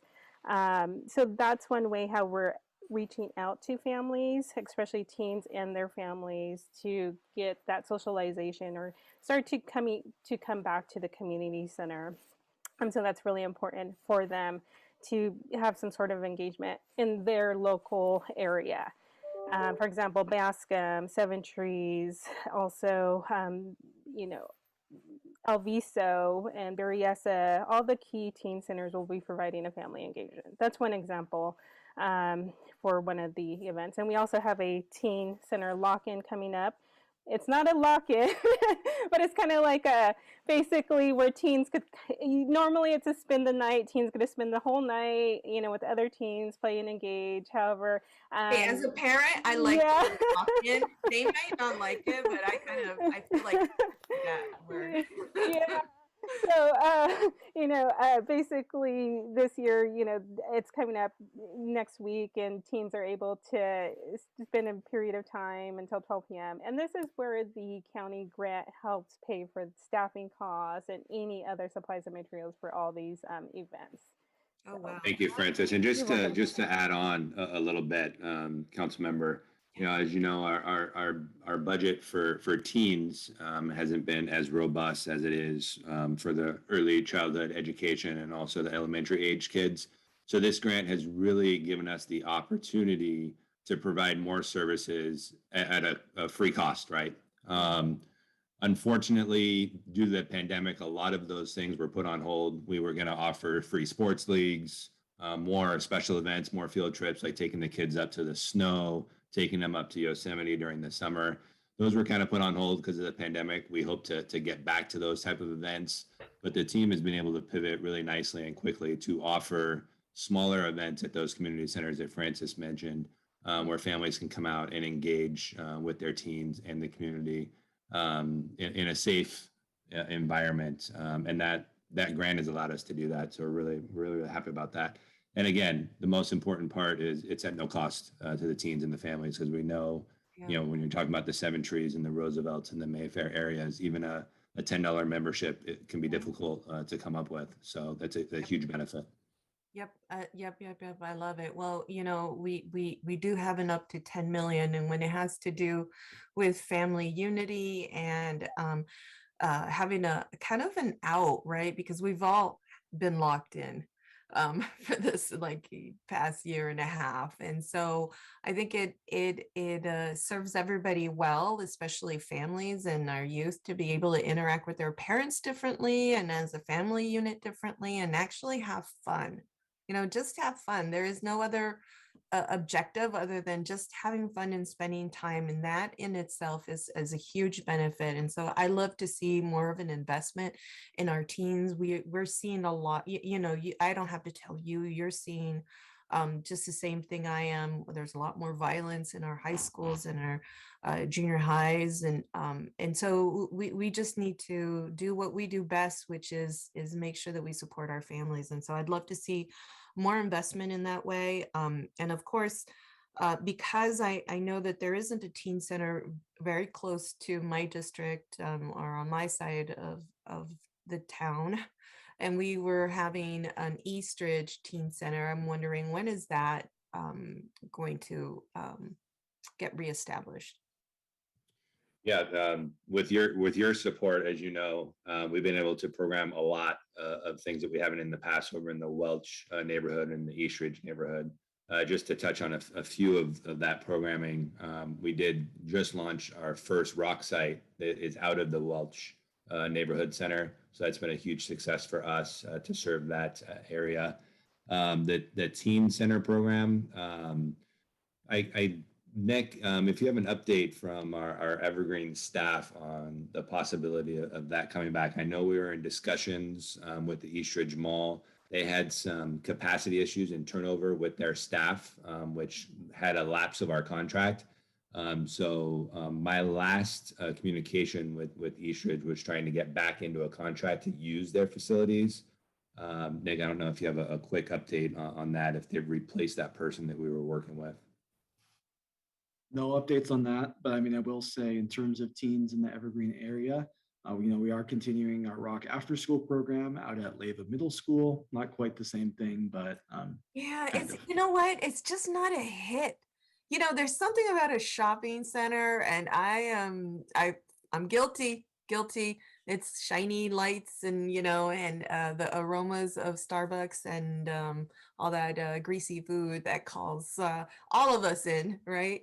And so I think we have to recognize, listen, as much as I want to provide services at Leyva on site, if it's not working, it's not working, and then we just need to take a shift, right? And take those resources, move them somewhere else, because we have to go where our youth tells us they want to be at. And I see them all the time at Eastridge. The bowling place is up and running. During the pandemic, there's a play area, I don't know what you would call a play center that's now open at Eastridge. This is, for a little bit for younger children, but still school aged, obviously not for teens. And then our well, of course, 24-hour Nautilus is always open, but what I was going to mention is the AMC there is now open, and so teens galore over there. I just think that's where they're at, that's where they're hanging. So then we should like Francis say, we should lock them in over there, and in fun, right? With lots and lots of fun. So anyways, we can take this conversation offline. I'd love to see how we can maybe pivot from Leyva over to Eastridge. And then the last question is, I know that the FFN Caregiver Network was this is kind of their first year. I know there's a similar program out there with the Grail Family Services, and they're doing something very similar. I think that there's an opportunity for us to leverage what is naturally happening in our community with what we are also funding through our CDBG programs. And so I'd love to see how we are aligning, or if there's any opportunity to align these programs. They're very similar. I forget what the Grail services is called, but they're both based on informal caregiver care, and with the goal of potentially having this as a source of income for families, if that's something that they're or a person is willing to pursue or wants to pursue. Is there any discussions to maybe align some of these growing programs together? Thank you for your question, Councilmember. Sally Delgado Ortiz, Early Education Manager. We definitely value our partnership with Grail Family Services. We look for opportunities to connect with them. We're into our second year of the FFN program right now, and I think right now is a great opportunity to reach out to new partners as we expand our program and find opportunities to align. So we will reach out to Veronica at Grail, and we will continue the conversation with them. That's wonderful. Yeah, they're another program that we may consider folding into our CDBG if that's something that's appropriate. No need for us to feel separate because there's no competition there. There's when our family caregivers, when our caregivers who are grandparents, who are aunts and uncles, and they understand the importance of providing early quality opportunities under their own care. It doesn't have to be, you know, this whole grand lesson. It just, even in caregiving, there's a lot of learning that can transpire between a caregiver and a child that will take that child very far further in life because of those really early interactions. And I'm not going to preach to the choir here because you are all singing the same tune. I know. So anyways, I wanted just to make sure I made a note of that, and thank you everybody for all the really great work that you've all done, not just for our children, but for our children and families. You know, we've had a lot of meals that we gave out during this year, as well as, you know, the Rock and Learn, just everything. And so if I'm sure the parents and the families are saying this to you in person, but I also want to take that opportunity to say thank you for all the really great and wonderful work you're doing and that your teams represent, because they're holding up our families in a time that is really just difficult. So thank you so much. And so I hope that my colleagues can provide a motion. Move to approve. Second. Wonderful. Grace, would you lead us? Jimenez, Yes. Cohen, Aye. Oh, sorry. Aye. Esparza, Yes. Carrasco, Aye. Arenas. Yes. Thank you. Wonderful. So that passes unanimously. And I apologize, I didn't mention this previously, but the item before us also passed unanimously. And so we're going to move into item D3, Council Policy Priority number 18, smoke-free housing. I know that there is a lot of interest in this item. And before the presentation starts, I'm just going to let our community and stakeholders and public speakers know that we will limit this to a minute because I know that there's quite a number of people who would like to speak on this item. Thank you.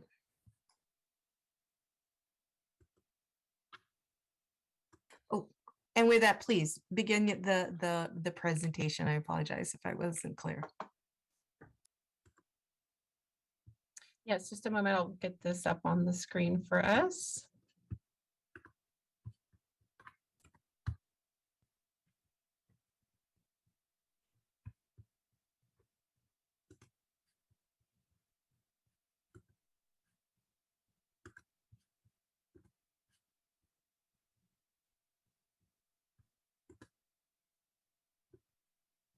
Okay, so good afternoon. I'm Rachel Roberts, Deputy Director of Code Enforcement, here to present the Smoke-Free Housing Ordinance as part of the Council Policy Priority number 18. Here with me today is Division Manager Rita Tobaldo, as well as Deputy City Attorney Vance Chang. So just to provide some background, the Smoke-Free Housing Policy Priority item was placed on the list in 2017 as number 22 and was ranked again in 2019 as number 23 before becoming item number 18 in 2020. The Code Enforcement Division applied for and was awarded grant funding from the Santa Clara County Public Health Department to carry out the work plan to implement the smoke-free housing policy. And then in August of 2020, staff began developing the policy. We reported out to this committee in December of 2020 and again in April of 2021 before placing the item on the agenda for council in September of 2021. It was then deferred to October, and at council in October of 2021, the item was dropped and cross-referenced back to NSC in order for us to evaluate the components of the proposed ordinance, including the inclusion of cannabis, as well as some of the enforcement strategies such as the material breach lease violation for smoking and fines regarding enforcement. So why is the smoke-free housing policy important? In Santa Clara County, 1 in 8 deaths each year occur due to smoking-related diseases such as cancer, heart disease, and respiratory diseases. According to the CDC, exposure to secondhand smoke is a leading cause of preventable death in the United States. The Federal Environmental Protection Agency has found secondhand smoke to be a risk to public health and has classified secondhand smoke as a Group A carcinogen, the most dangerous class of carcinogens. The California Air Resources Board has determined that secondhand smoke is a toxic air contaminant with serious health effects. And we've also found that comprehensive smoke-free policies are the only way to fully protect individuals. So to remind everyone of our smoke-free housing goals, the goals of this council policy priority were to explore a policy to prohibit smoking in multiple family housing, to reduce exposure to secondhand smoke and the associated health risks, to align with the county and local initiatives for smoke-free housing, and then to provide support to the property owners, managers, tenants, and stakeholders who would be impacted by this potential policy.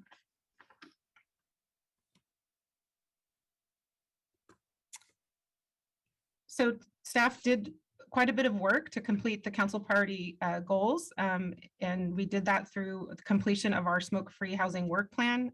This included research and benchmarking with various cities, such as the city of Sunnyvale and Berkeley, reaching out to other local jurisdictions as well as the county, meeting with organizations that have implemented their smoke-free housing policies, such as First Community Housing, and then taking a look at the state laws that were in place. We also conducted some community engagement.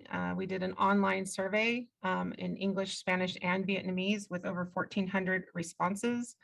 We held 3 stakeholder Zoom webinars with various stakeholders from different parts of the community. We held interest group meetings with Tri-County owners, managers, and tenants, cannabis industry reps, the Law Foundation, and other community groups. And then we engaged in racial and health equity discussions.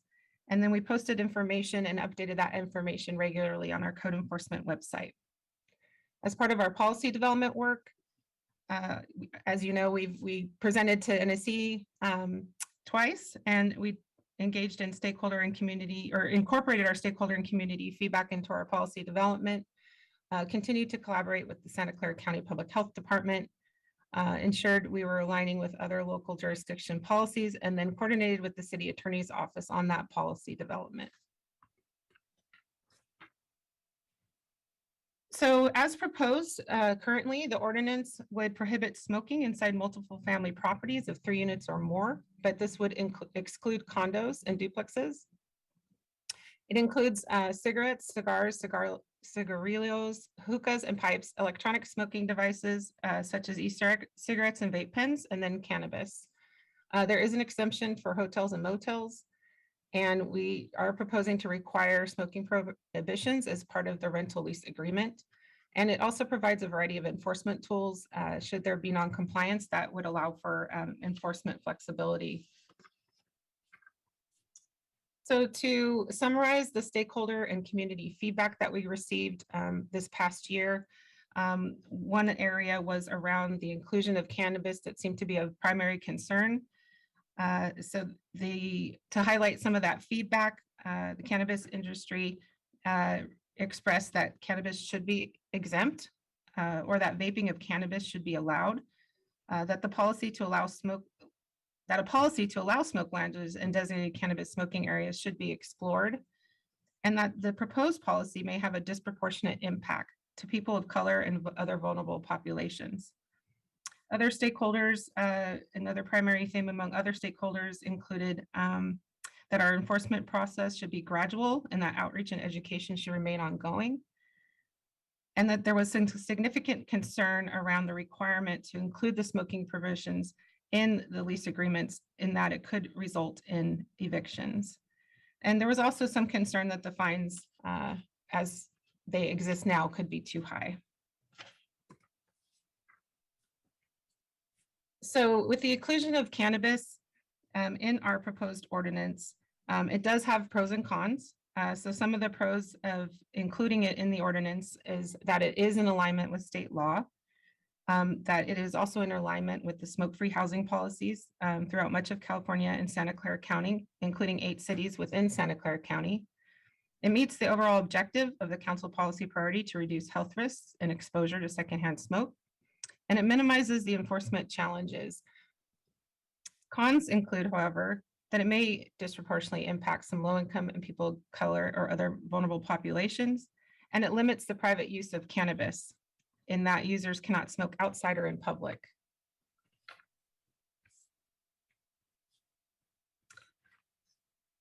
So there are some state laws that apply to cannabis and are related to this, potentially to this policy. So first we have the state which passed Prop 215, which was the Compassionate Use Act.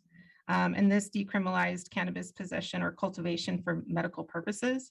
We also have Prop 64, which established regulatory and licensing framework for commercial recreational cannabis and legalized recreational use, possession, and cultivation. This same proposition also established that cannabis smoking is prohibited wherever tobacco smoke is not allowed. So the big question is, does Prop 215 and 64 prohibit localities from prohibiting patients from inhaling smoking at home? So the answer is no. The California Constitution recognizes the authority of cities and counties to make and enforce within their borders all local police, sanitary, and other ordinances and regulations, not in conflict with the general laws. So we've seen with case law that the authorization of medical cannabis use did not preempt or limit local land use regulations related to cannabis activities.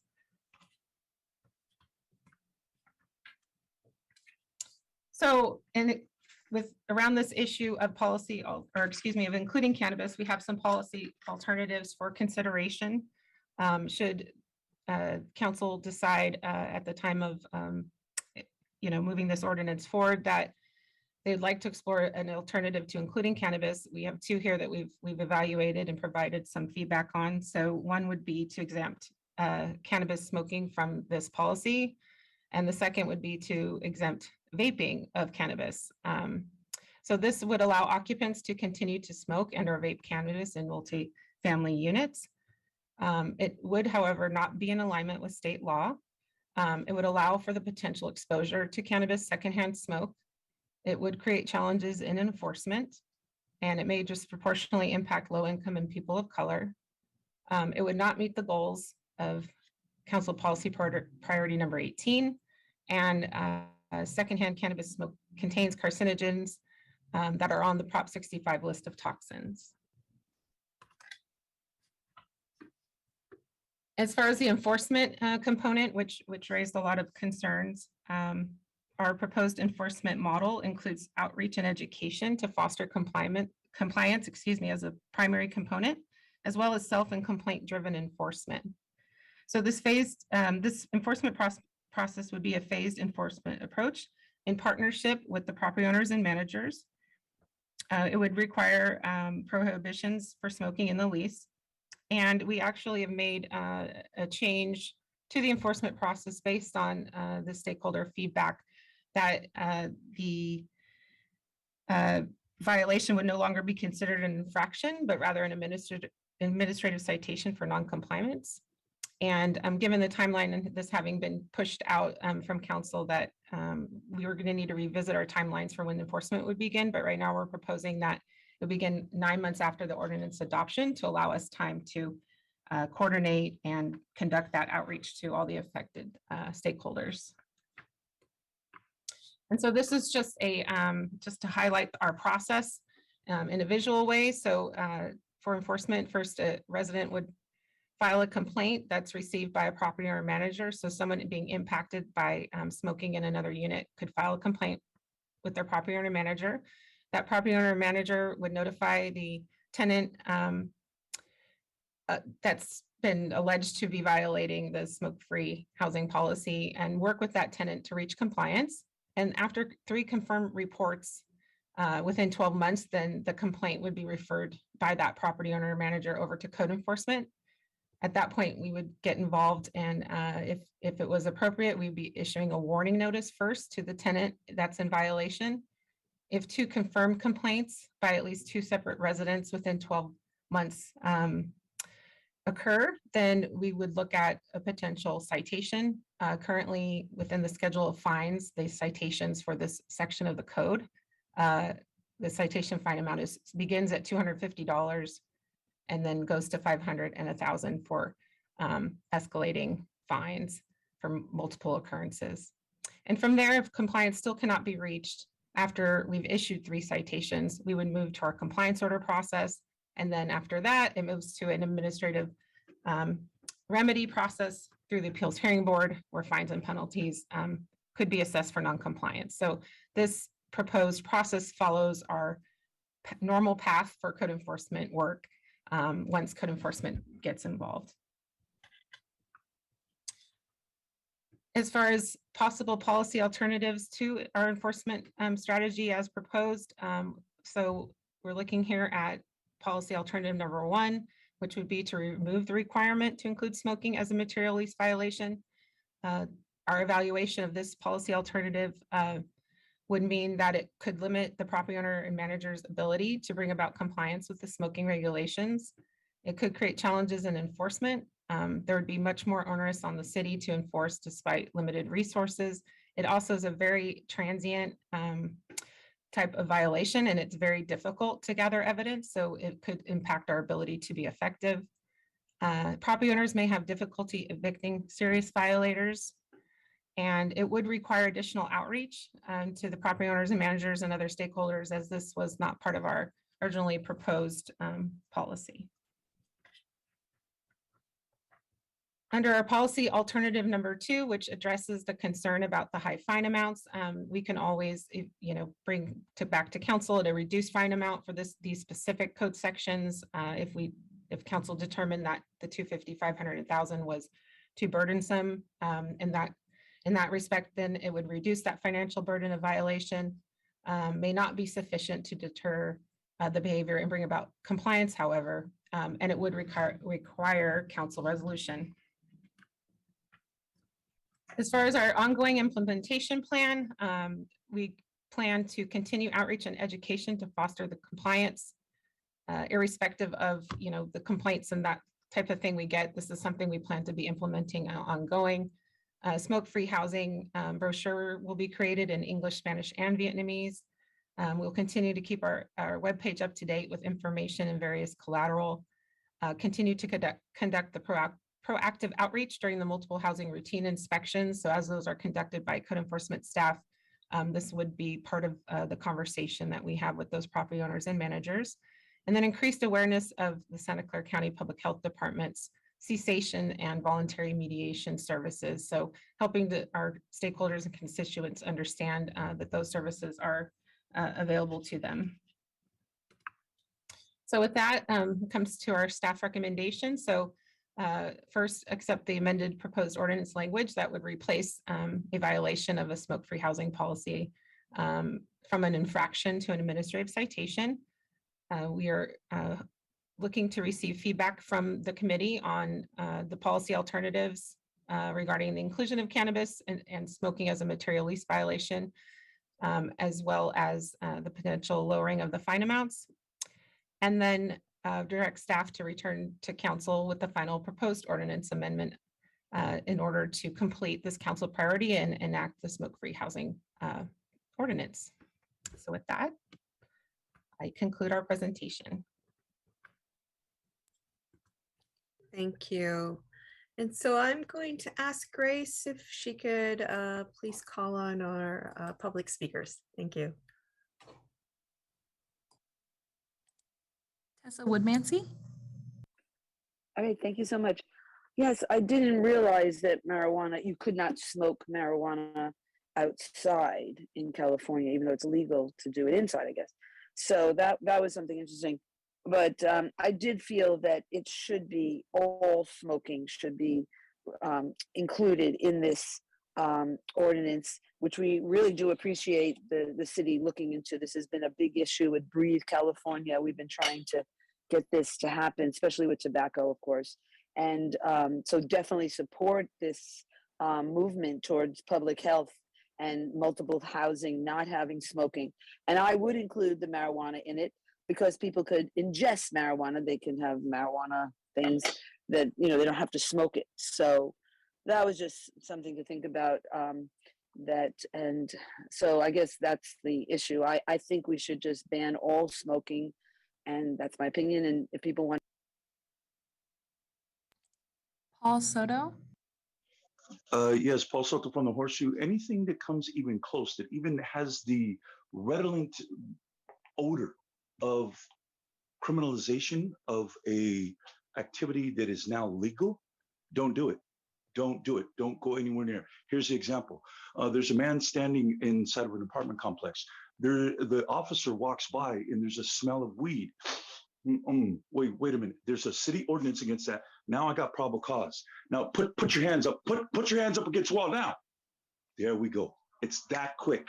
Because now what it gives is it gives a tool to an officer to go ahead and engage the public with no connection really to this person committing any kind of violation or any kind of crime. He's just standing there, but the officer doesn't like him. Why? Because he's black, because he's Mexican, because the way he's dressed.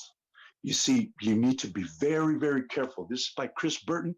Chris Burton, save your memos for toilet paper. Sarah Armstrong? Hello, I am Sarah Armstrong and I represent Americans for Safe Access. Founded in 2002, we are the largest national organization for medical cannabis patients. Americans for Safe Access is deeply concerned about your smoke-free housing ordinance. Our organization respectfully requests that you uncouple cannabis from your ordinance and address it as a separate matter should omitting cannabis from the ordinance prove problematic down the road. Because state law prohibits smoking or vaping cannabis anywhere in public, if you outlaw consumption of cannabis in the home, patients have absolutely no way to legally consume a substance recommended by their doctor, and which is frequently something that is being utilized because everything else the patient has tried hasn't worked. As mentioned in our letter and the letters of many of our colleagues, this was not the intention of state law. Thank you for your consideration of this matter. Vanessa Marvin? Hi, good afternoon. My name is Vanessa Marvin. I'm the co-chair of the Tobacco Free Coalition of Santa Clara County. But to me, this issue is also very personal. I'm a resident of San Jose and a resident of multi-unit housing. I live in a condo building near downtown and a parent of 2 young kids who live with me in that multi-unit housing. So the coalition and myself are really happy that you guys are considering this policy. But unfortunately, we want to point out that, again, in theory, it's really great, but it does leave out many residents of multi-unit housing, including myself, who live in a condo. It leaves out townhomes and duplexes as well. And on the question of cannabis, we're really concerned that if cannabis smoking is exempted from the ordinance, it becomes meaningless. If anyone tries to enforce the law, someone will just say, oh, it's cannabis, it's fine, no big deal. But those of us who live in multi-unit housing know from personal experience that secondhand cannabis smoke does drift just as tobacco smoke does. It is still harmful. It's still the burning of a plant which produces secondhand smoke that has many similar constituent chemicals. Jackie Subek? Hi, good afternoon. My name is Jackie Subek. I'm a cannabis advocate, a resident of West Hollywood, and an owner of one of West Hollywood's licensed consumption lounges, and a regular cannabis smoker. I'm speaking today in opposition of this item, particularly the idea that the smoking cannabis should be banned inside residents' household. We went through this last year here in West Hollywood, which ultimately was resolved by City Council simply bifurcating cannabis and tobacco and removing it from the ban. Please consider the same. Unlike tobacco, finding safe and legal places to smoke cannabis is a constant challenge, always having to look over your shoulder unless in the privacy of your own home. What this really does is create another opportunity for disenfranchisement of our minorities and people of color. A resident of San Jose shouldn't have to be rich enough to afford to own their own home in order to smoke cannabis safely without fear. All it's going to take is one call from a neighbor, and now that same person is looking at a potential citation or maybe even a visit from law enforcement, which, as you know, can take a turn for the worse very quickly depending on the color of your skin. Don't be the one. Blair Beekman. Hi, thank you. Blair Beekman here.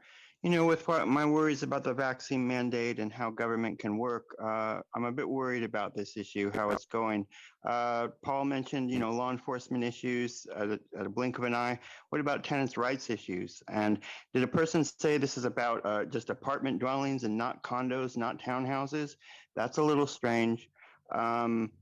You know, I thought we were making a big effort. You know, you can go from a corporate level and just demand cigarette prices, and tobacco prices become more and more and more expensive. $20 a pack, $30 a pack for a pack of cigarettes. That's attacking this issue at the corporate level and not at the person who lives at home level. Good luck how to work on this issue. Maybe another 5 or 10 years is in the waiting for this sort of item. Thank you. Calling user 1. Oh, it's just never enough for you people. You know, you tax the heck out of the marijuana, and then all of a sudden you can't smoke it. But you got to make sure that you're taxing it, though. Remember that you have to keep taxing it. Now you can't smoke it. Well, it all boils down to this. Once you couldn't smoke cigarettes anywhere, you opened up Pandora's box. And then all of a sudden, wait, cigarettes aren't good, cigars aren't good, but to cannabis is okay. It's okay because we're taxing it.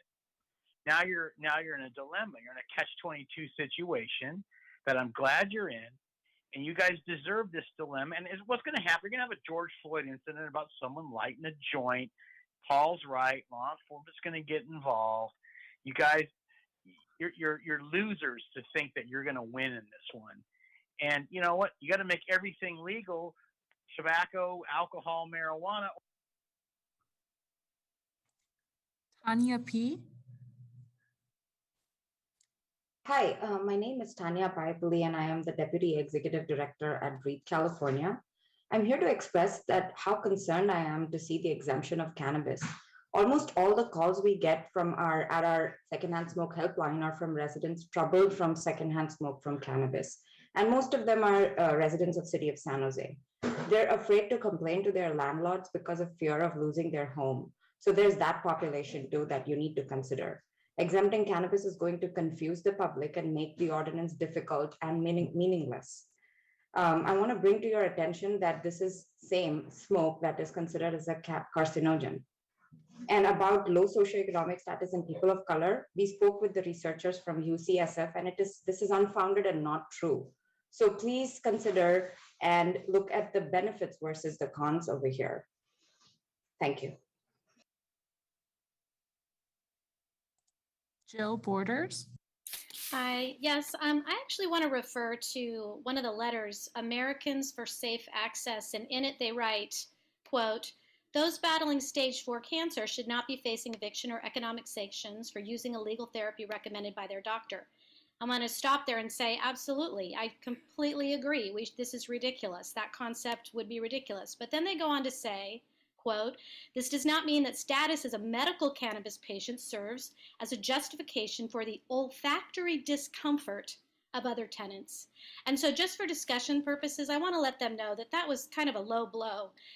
It's not for the olfactory discomfort. It's for like infants, for example, mine, when I was living in a multi-unit building, and people were just smoking like crazy. And my poor baby, I've got to take my baby out every single time they smoke their cannabis. So it's not just for the olfactory discomfort, it's to prevent cancer for our infants. Carol Baker. Hi, thank you. I'm Carol Baker, the co-chair of the Tobacco Free Coalition of Santa Clara County.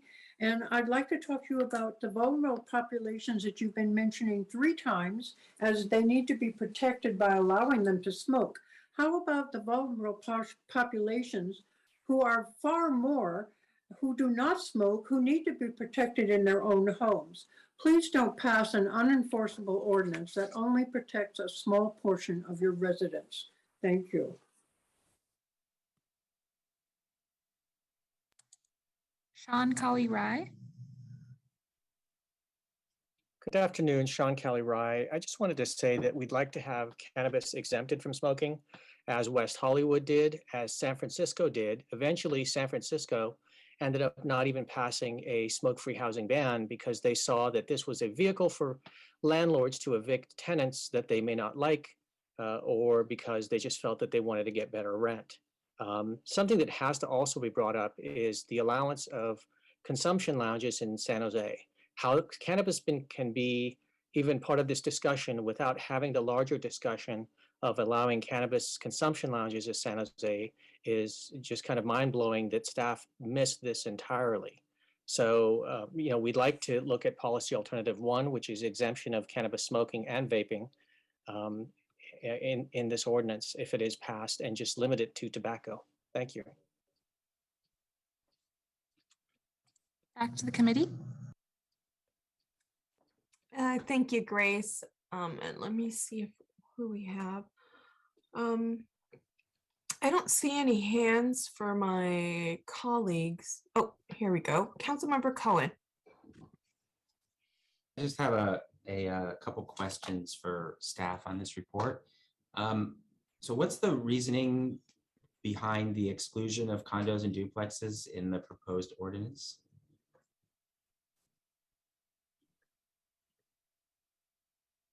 So we made that decision because this really is our first step in creating this policy and implementing this policy.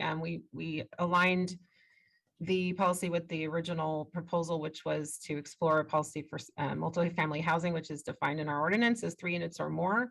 If we take that approach, we currently have over 100,000 units in the city of San Jose that are currently on our roster, as well as over 6,700 buildings. So we thought that was a good starting point. Also taking a look at our staffing and resources and our ability to be effective in implementing the ordinance. It is something that we could consider after we have some time to implement, to come back and add in the condos, duplexes, and townhomes. It would, however, require some work on staff's part to develop or compile a list. We don't have or code enforcement, we don't currently have a list of all of those properties and what that would entail and how many resources and staff time it would take to implement by adding those into the program as well. When you're talking about implementation, you're talking more about the communication with the properties and everybody, that more than enforcement, or both? Both. So, I mean, because my impression I got was that this policy wasn't supposed to be active enforcement, right? I mean, there's not going to be active city code enforcement, specifically, patrolling or looking for violations. So, I don't know. Is there once it's implemented, is there a particular difference in how big of a property and how many properties there are, if given that the enforcement is not active by the city? Well, we always will have enforcement, right? If there's a complaint that we have to respond to, it would involve some proactive work on our part, because we'd have to do that outreach to help folks understand, how this policy would affect them, and so they have a clear understanding of, what a violation, repercussions for a violation, and that sort of thing. Understanding that not all duplexes, townhomes, and condos are owner occupied, so there would be the tenant as well as property owner outreach. So we'd basically be kind of redoing the work that we did here, which took quite a bit of time before we could actually start to, at least fairly in our minds, do that enforcement work should it occur. Okay. On the slide about whether to exempt cannabis or not, there was a statement that exempting cannabis is not in alignment with state law. I'm trying to understand that a little bit better. And maybe this is a question for Vance, if you want to start or not, Rachel, but I'm a little bit confused about whether Prop 64 says it allows banning it in places where smoking is is banned, or if it forbids not banning it in places where smoking is banned. So because there's different interpretations that I've seen. One interpretation is the one you gave, which said, it seems to be the one you're giving, which says state law would require that if you ban one, you have to ban it all. But the other interpretation I've seen, which I think was taken by other jurisdiction, at least one other jurisdiction I know of, is that you, the law basically says if it's okay to ban it where smoking is banned, but it's not required that you do so. So I don't know if you want to take a. I'll let Vance, I mean, we're essentially saying both of those things, but I'll let Vance explain it. Good afternoon, council member. So our understanding analysis of the current situation is that as a result of Prop 64 in 2016, the Health and Safety Code has been amended. I'm pointing particularly as to Health and Safety Code 11362.3, section A, subsection 2. It states that smoke cannabis or cannabis product in a location where smoking tobacco is prohibited. That essentially it prohibits cannabis smoke under that section where tobacco smoking is also prohibited. So we felt that the current ordinance as drafted matches the same language as indicated in that section. But this issue in general regarding cannabis smoke is not, there's really hasn't been any cases challenging other municipalities enacting cannabis smoke bans.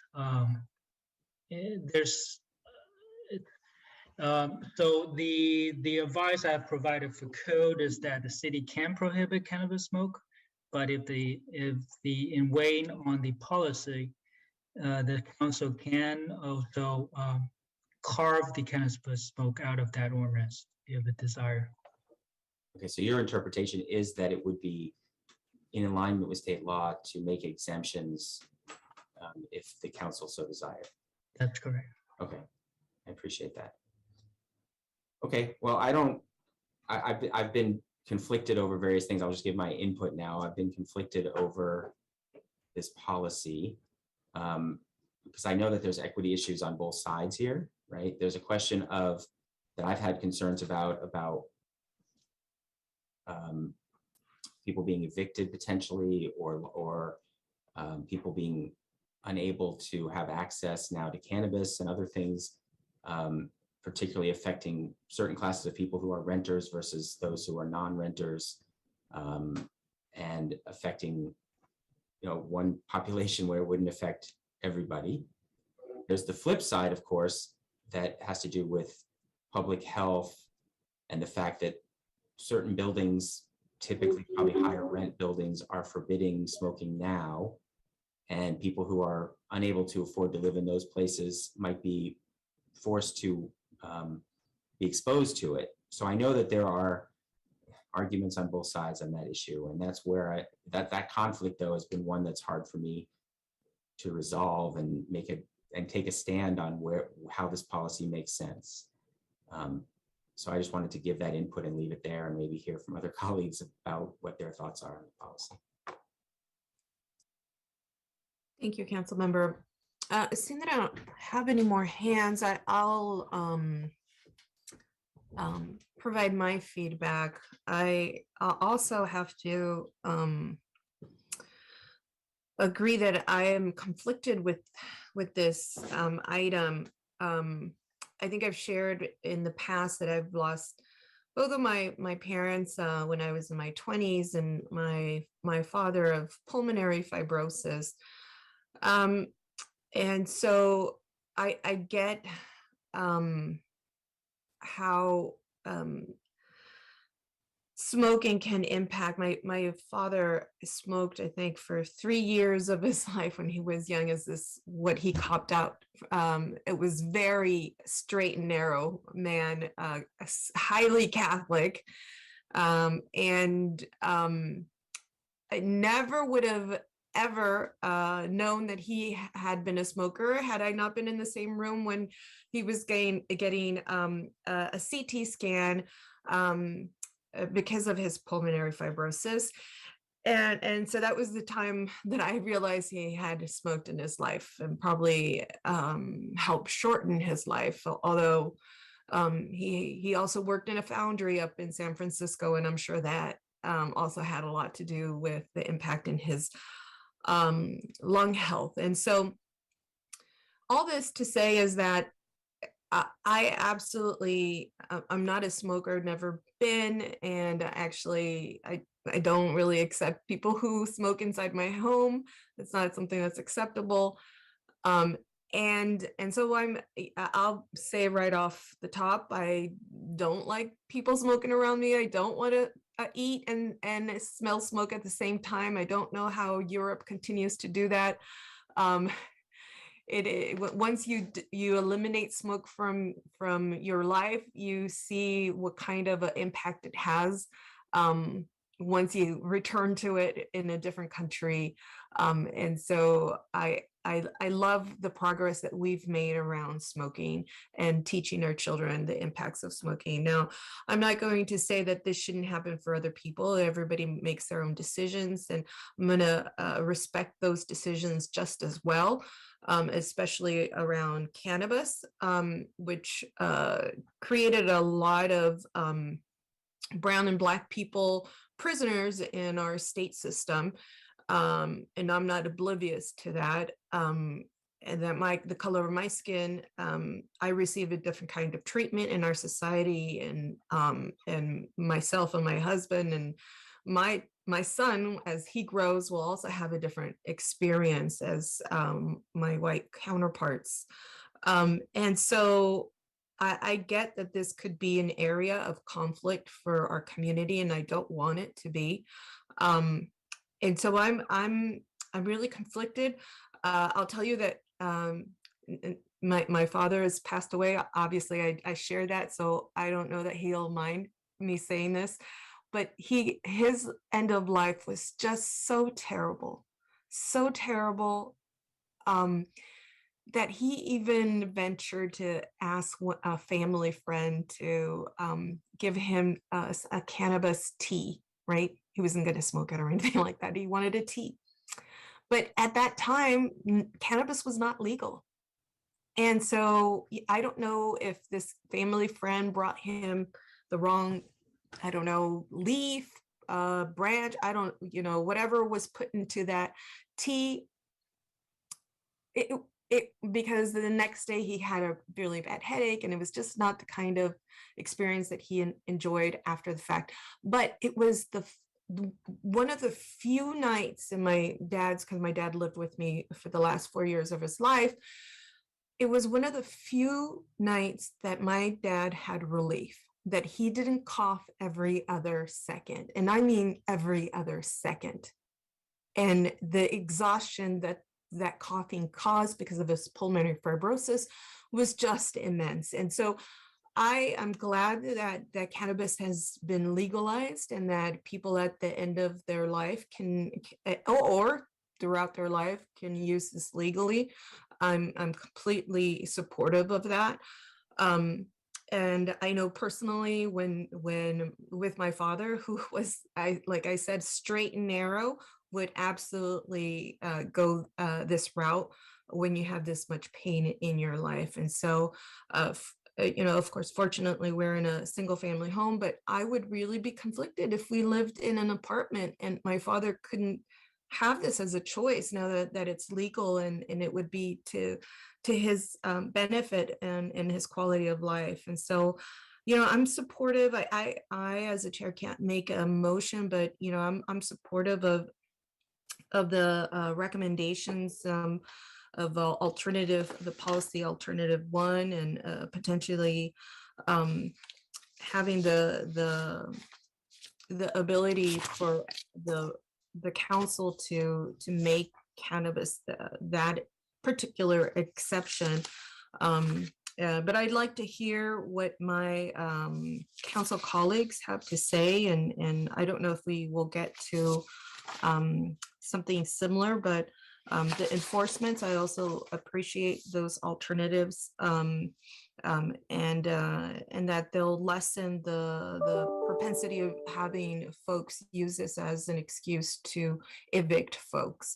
And so since that's off the table, I also appreciate that. Anyways, I see that my colleagues are in line to speak, so I will end my comments there. Councilmember Carrasco.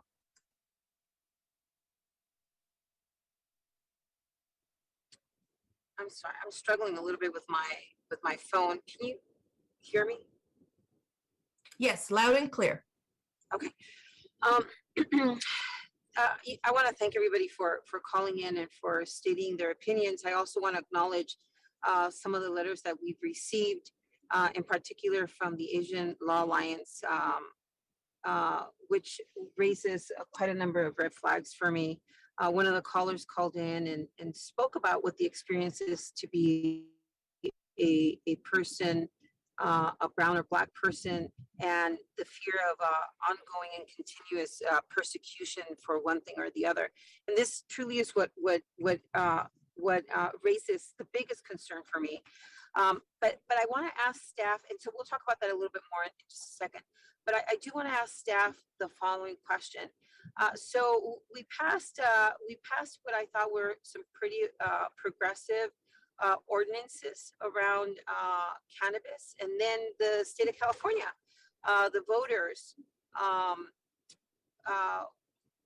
were felt very differently about cannabis over the last several years than they have over the last 25 years. And so they passed what we now have as a proposition that allows us to legally use cannabis in our leisure. My question to staff is, if we were to ban this in personal residence and these specific complexes, where do we anticipate that individuals who have either medical conditions or simply want to use it as a recreational, purpose, instead of drinking a shot of tequila, I guess, or having a daiquiri, they're interested in cannabis use? Where would they smoke? Vance, did you want to say something first? You can go ahead. Yeah, I can clarify. The current proposed ordinance is only limited to smoking cannabis as drafted. There is an option for other alternative means to consume cannabis, such as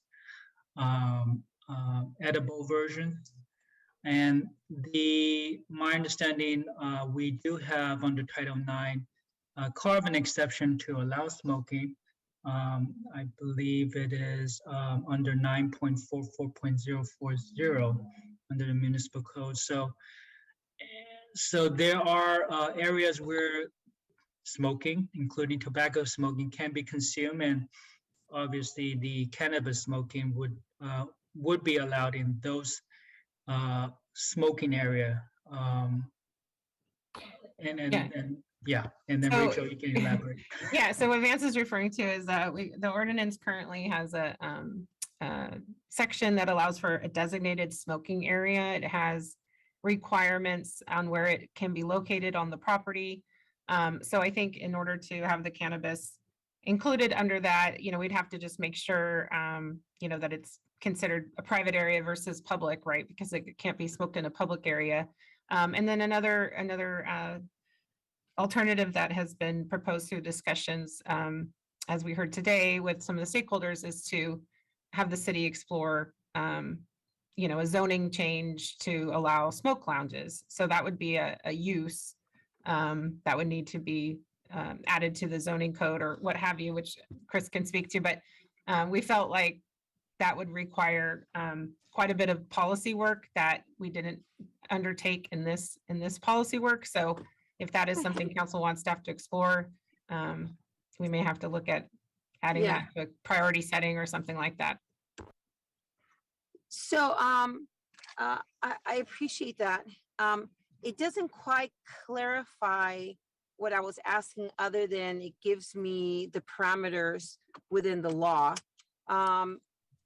We currently don't have, nor have we explored like like a lounge, a consumption lounge idea in San Jose, nor have we started to do that kind of work.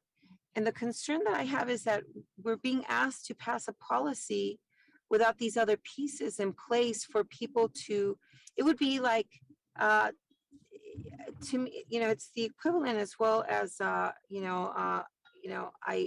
enjoy a good tequila every once in a while, but not being able, to go consume it anywhere, in a bar or a club or a lounge or a restaurant, because it couldn't be done publicly. I would have to do it somewhere privately. And I'm being told that I can't bring alcohol into my home. And so I'm trying to understand how we speak out of both ends of our mouth, how we pass through the state of California the ability for individuals to consume, and then have before us a policy that has not been thought out all the way through in terms of where they can consume. So we are only, we're focusing, as Van said, on just the smoking aspect. And as we've been talking, there are other ways to consume cannabis. So it's not that they can't have cannabis in their home, that just can't be smoked in their home based on the current policy proposal. However, we did provide those alternatives for consideration if council decides they want to consider those alternatives. And yes, we have, started talking about these smoke lounges, but it's not a permitted use currently. So it's something that, we would have to devote some time and resources to continue to explore that, because it would require, an ordinance amendment of its own. Yeah. So I understand your point completely. Yeah. And what if, what if you have an apartment complex where we would apply this ordinance, and it's built out, and there is no opportunity or space for a private consumption area?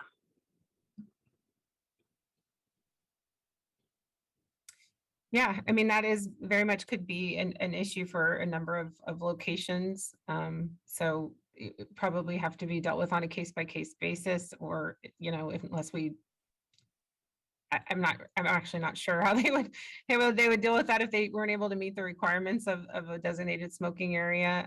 Those requirements, are that it's a certain distance from openings and windows and so forth, so that we're not creating a different issue. So I think, most of the multiple family complexes would have something that they could work with, but it's not a guarantee. Forgive me, because I neither smoke tobacco nor cannabis, and maybe sometimes weighing in on these. We should all give it a little try, if we're going to be weighing in on these policies, because I have to be honest with you, what I've heard from smoking versus edibles, it's a different consumption. Now we're imposing people on how they can consume a product, which I don't think it's our place to tell someone how to consume their medication, or how to consume their, again, I'll go back to tequila because that's the only thing I really know, but like I take a Jello shot, or I sip, fine tequila like a fine wine. I mean, I don't understand how we're giving folks that as an alternative. You can't smoke it, but you can eat it. You can't light it up, but here's a gummy bear. And I don't know, I'm on my phone, so it's extremely difficult for me to see the entire panel and the participants. And I don't know if Sean is still on the line or if this is an appropriate question, Chair. If he's on the line, I'd like to just ask him a couple of questions regarding some of those It looks like he's still on the line. details that I'm not familiar with. Yeah, Councilmember Carrasco, looks like he's still on the line, and we're going to have to ask our city clerk if they could include him as a panel so that that way, or unmute him so he can answer questions. Can we graduate him to? He's now included as a panelist, Councilmember. Okay, so Sean, if I could just ask you, the difference between smoking or lighting up and say other forms of consuming cannabis, whether it's for men understanding that. Sure. You broke up a little bit, but I'll try to explain it the best I can. Yeah, I'm not a cannabis consumer, but in all the work that I've done in the space since 2014, even avid users who smoke cannabis several times a day try to stay away from consumption of edibles. Edibles affects people significantly differently than smoking of cannabis. The smoking of cannabis gives you an instantaneous effect versus the edibles, which go through the digestive process, which takes substantially longer. And so whenever someone asks me if they should either smoke or vape or consume cannabis in the form of edible, an edible is probably the least way that I will say that you should consume it. You should try it from a vape pen or try some other methodology before you go to edibles. Edibles tend to lead to, for someone who's not experienced using it, to overconsumption and 911 calls. And so therein is the unintended consequences that you're going to get from people that you're forcing to use edibles versus vaping or smoking, is you may get more 911 calls to multi-unit housing because they've consumed too much cannabis. It just affects people differently, and the body's digestive system is just so much better at processing cannabis, and you will get that high later, and so you'll tend to overconsume, thinking, oh, I didn't get an effect, and therefore you'll get more. So that's my non-doctors, 6 or 7 years experience in the industry and dealing with industry experts and how they deal with it, and by far most folks that have been using cannabis for some time mostly stay away from edibles. They really do. Edibles were really used at very high dosage levels for folks, and that has kind of gotten away from that. Most folks use edibles in the evenings in the form of a gummy bear or something like that, really for sleep aid or something more to that effect. I hope that answers your question. Yeah, thank you. Thanks, Sean. I think you might want to stick around in case someone else has any other questions. And so whether you're microdosing or whatever it is that your preference is, I think we need to stay away from dictating how people should consume their product. Really, for me, this policy doesn't feel like it's completely thought out. I'll tell you, I'm 100% on board in terms of banning tobacco in multifamily housing buildings, but unless we had a well thought out policy regarding how we're going to address the consumption and how we're going to protect individuals, again, this keeps getting raised over and over and over. And I think for communities that are not communities of color or who have not been persecuted in the past or haven't had to live in the shadows of society, there's no fear of that. And for those who have, or we live in communities of and share space with people who are constantly in fear for one thing or the other, and we know that there is institutional racism, and we know that people are looked at differently, seen differently, persecuted differently, judged differently. This is a huge concern for me if we're not putting in place some safeguards for our our families, particularly our communities of color. So I'm going to leave it at that, Chair, before I make a motion, because I see that some of my other colleagues have their hands up. Thank you. Councilmember Jimenez. Yeah, thank you. Can you hear me just fine? Yes, 100%. Okay, good. I'm at my son's soccer game, so my apologies. So given everything that I've heard and my own just experience with some of these things, I want to go ahead and make a motion, but I do have a question. So we're going to cross-reference this to the full council, correct, Rachel? Whatever. Yes. Okay, all right, good. And then it seems to me that there's two different policy alternatives. One as it relates to cannabis and the other as it relates to enforcement, correct? That's correct.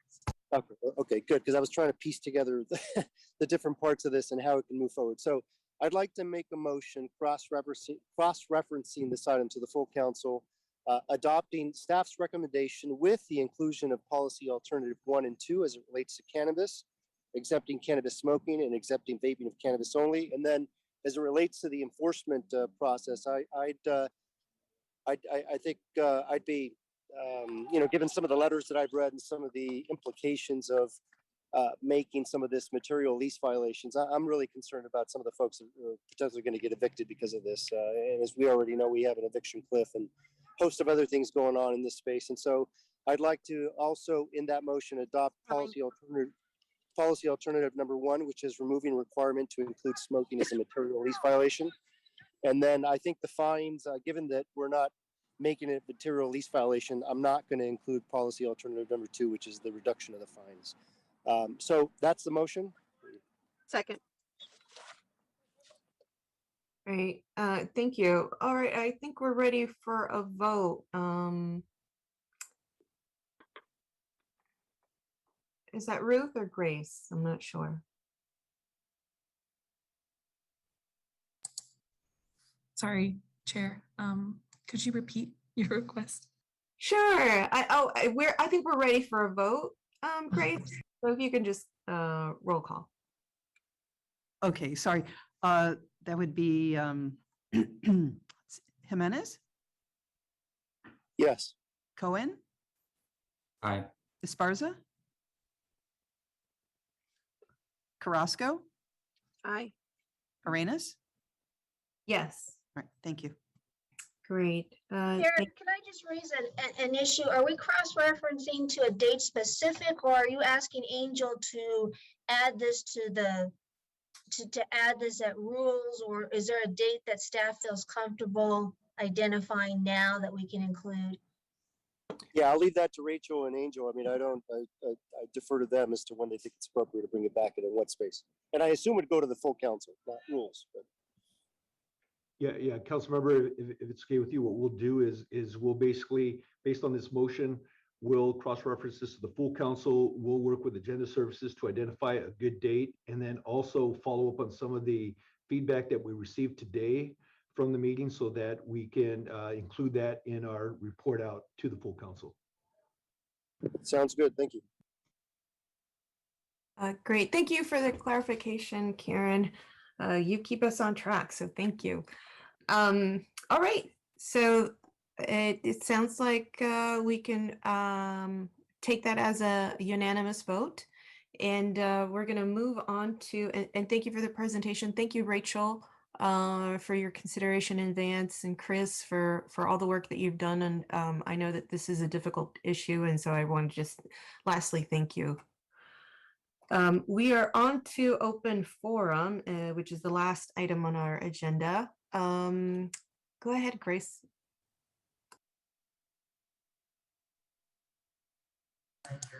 Just a reminder for open forum that this is on issues not spoken already in the committee.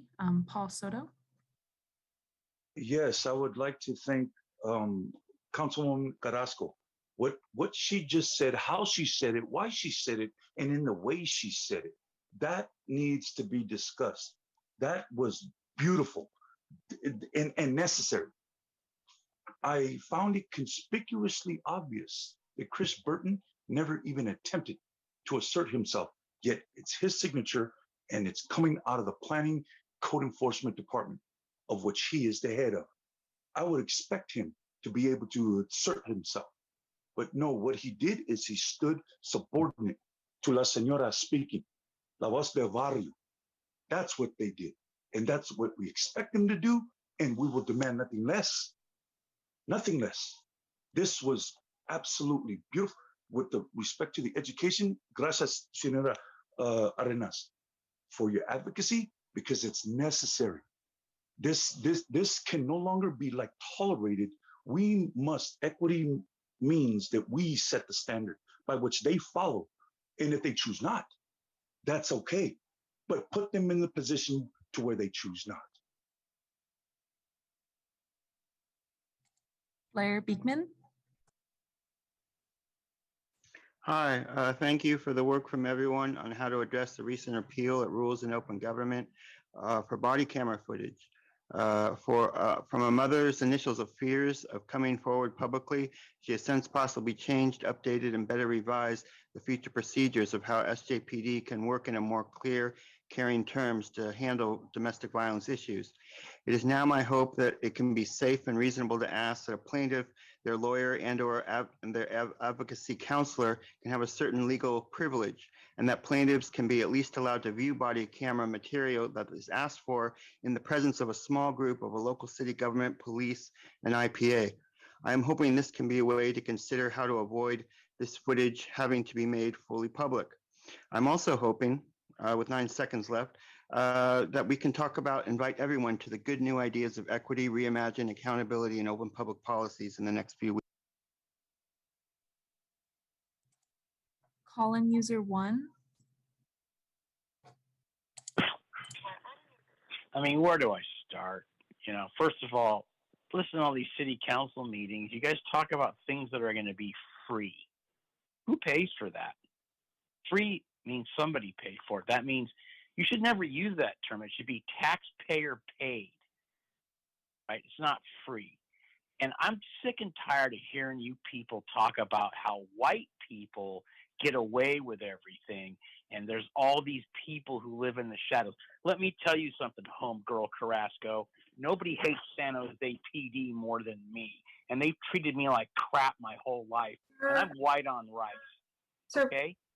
Please keep your comments not directed at any of the council members. Thank you. Well, she's directed things towards me, okay? And so do other callers. And you people never say anything about it. Where's my equity? I want you to. Tessa Woodmansey. Right. Okay, hold on. Thank you. Yes. Okay, you know, as we look at our programs for youth, it's really important that they be outside. That is really critical. And it's good for our health to be outside, as COVID has showed us. And so, you know, what I see needs to happen in our communities is that we do need to create demonstration projects throughout our neighborhood, something that could go viral, that we have places that people can see food growing, because nobody sees it. Like my friend who lives in Oakland. I mean, there's a lot more growing of food in Oakland. We don't have it down here. And we used to be the Valley of Heart's Delight, and we need to become that again. And so then the program of seeing the food growing and then having curriculum to do that. And that's what Allery Middlebrook is doing in our community, is eat, grow, learn, because there's so much to learn to become resilient. And so then that, and to take our own private properties and forget the lawn and grow food. Jill Peters. Oh, hi. Yes, I don't know if I can do this in a minute or even near appropriate, but I've been attending lots and lots of meetings the last few weeks, and I just hear so much pain. I'm a person of no color. I'll put it that way. And I have heard so much pain, and I've continued to, you know, hear it for the last decades. We are reckoning as a nation, and certainly as a city, with all of the past discrimination, systemic racism. But what I really want to do is I want to find out, I just can't hear anything other than a lot of the pain. But what are we doing? Are we talking about reparations? Are we talking about investing in a cultural, you know, education program for all of our citizens? Are we interested in interdistrict dialogues so that all of this kind of pain can be absorbed, learned from, understood, and remedied with reparations, with conversations, with healing. I want to know what is coming next. And I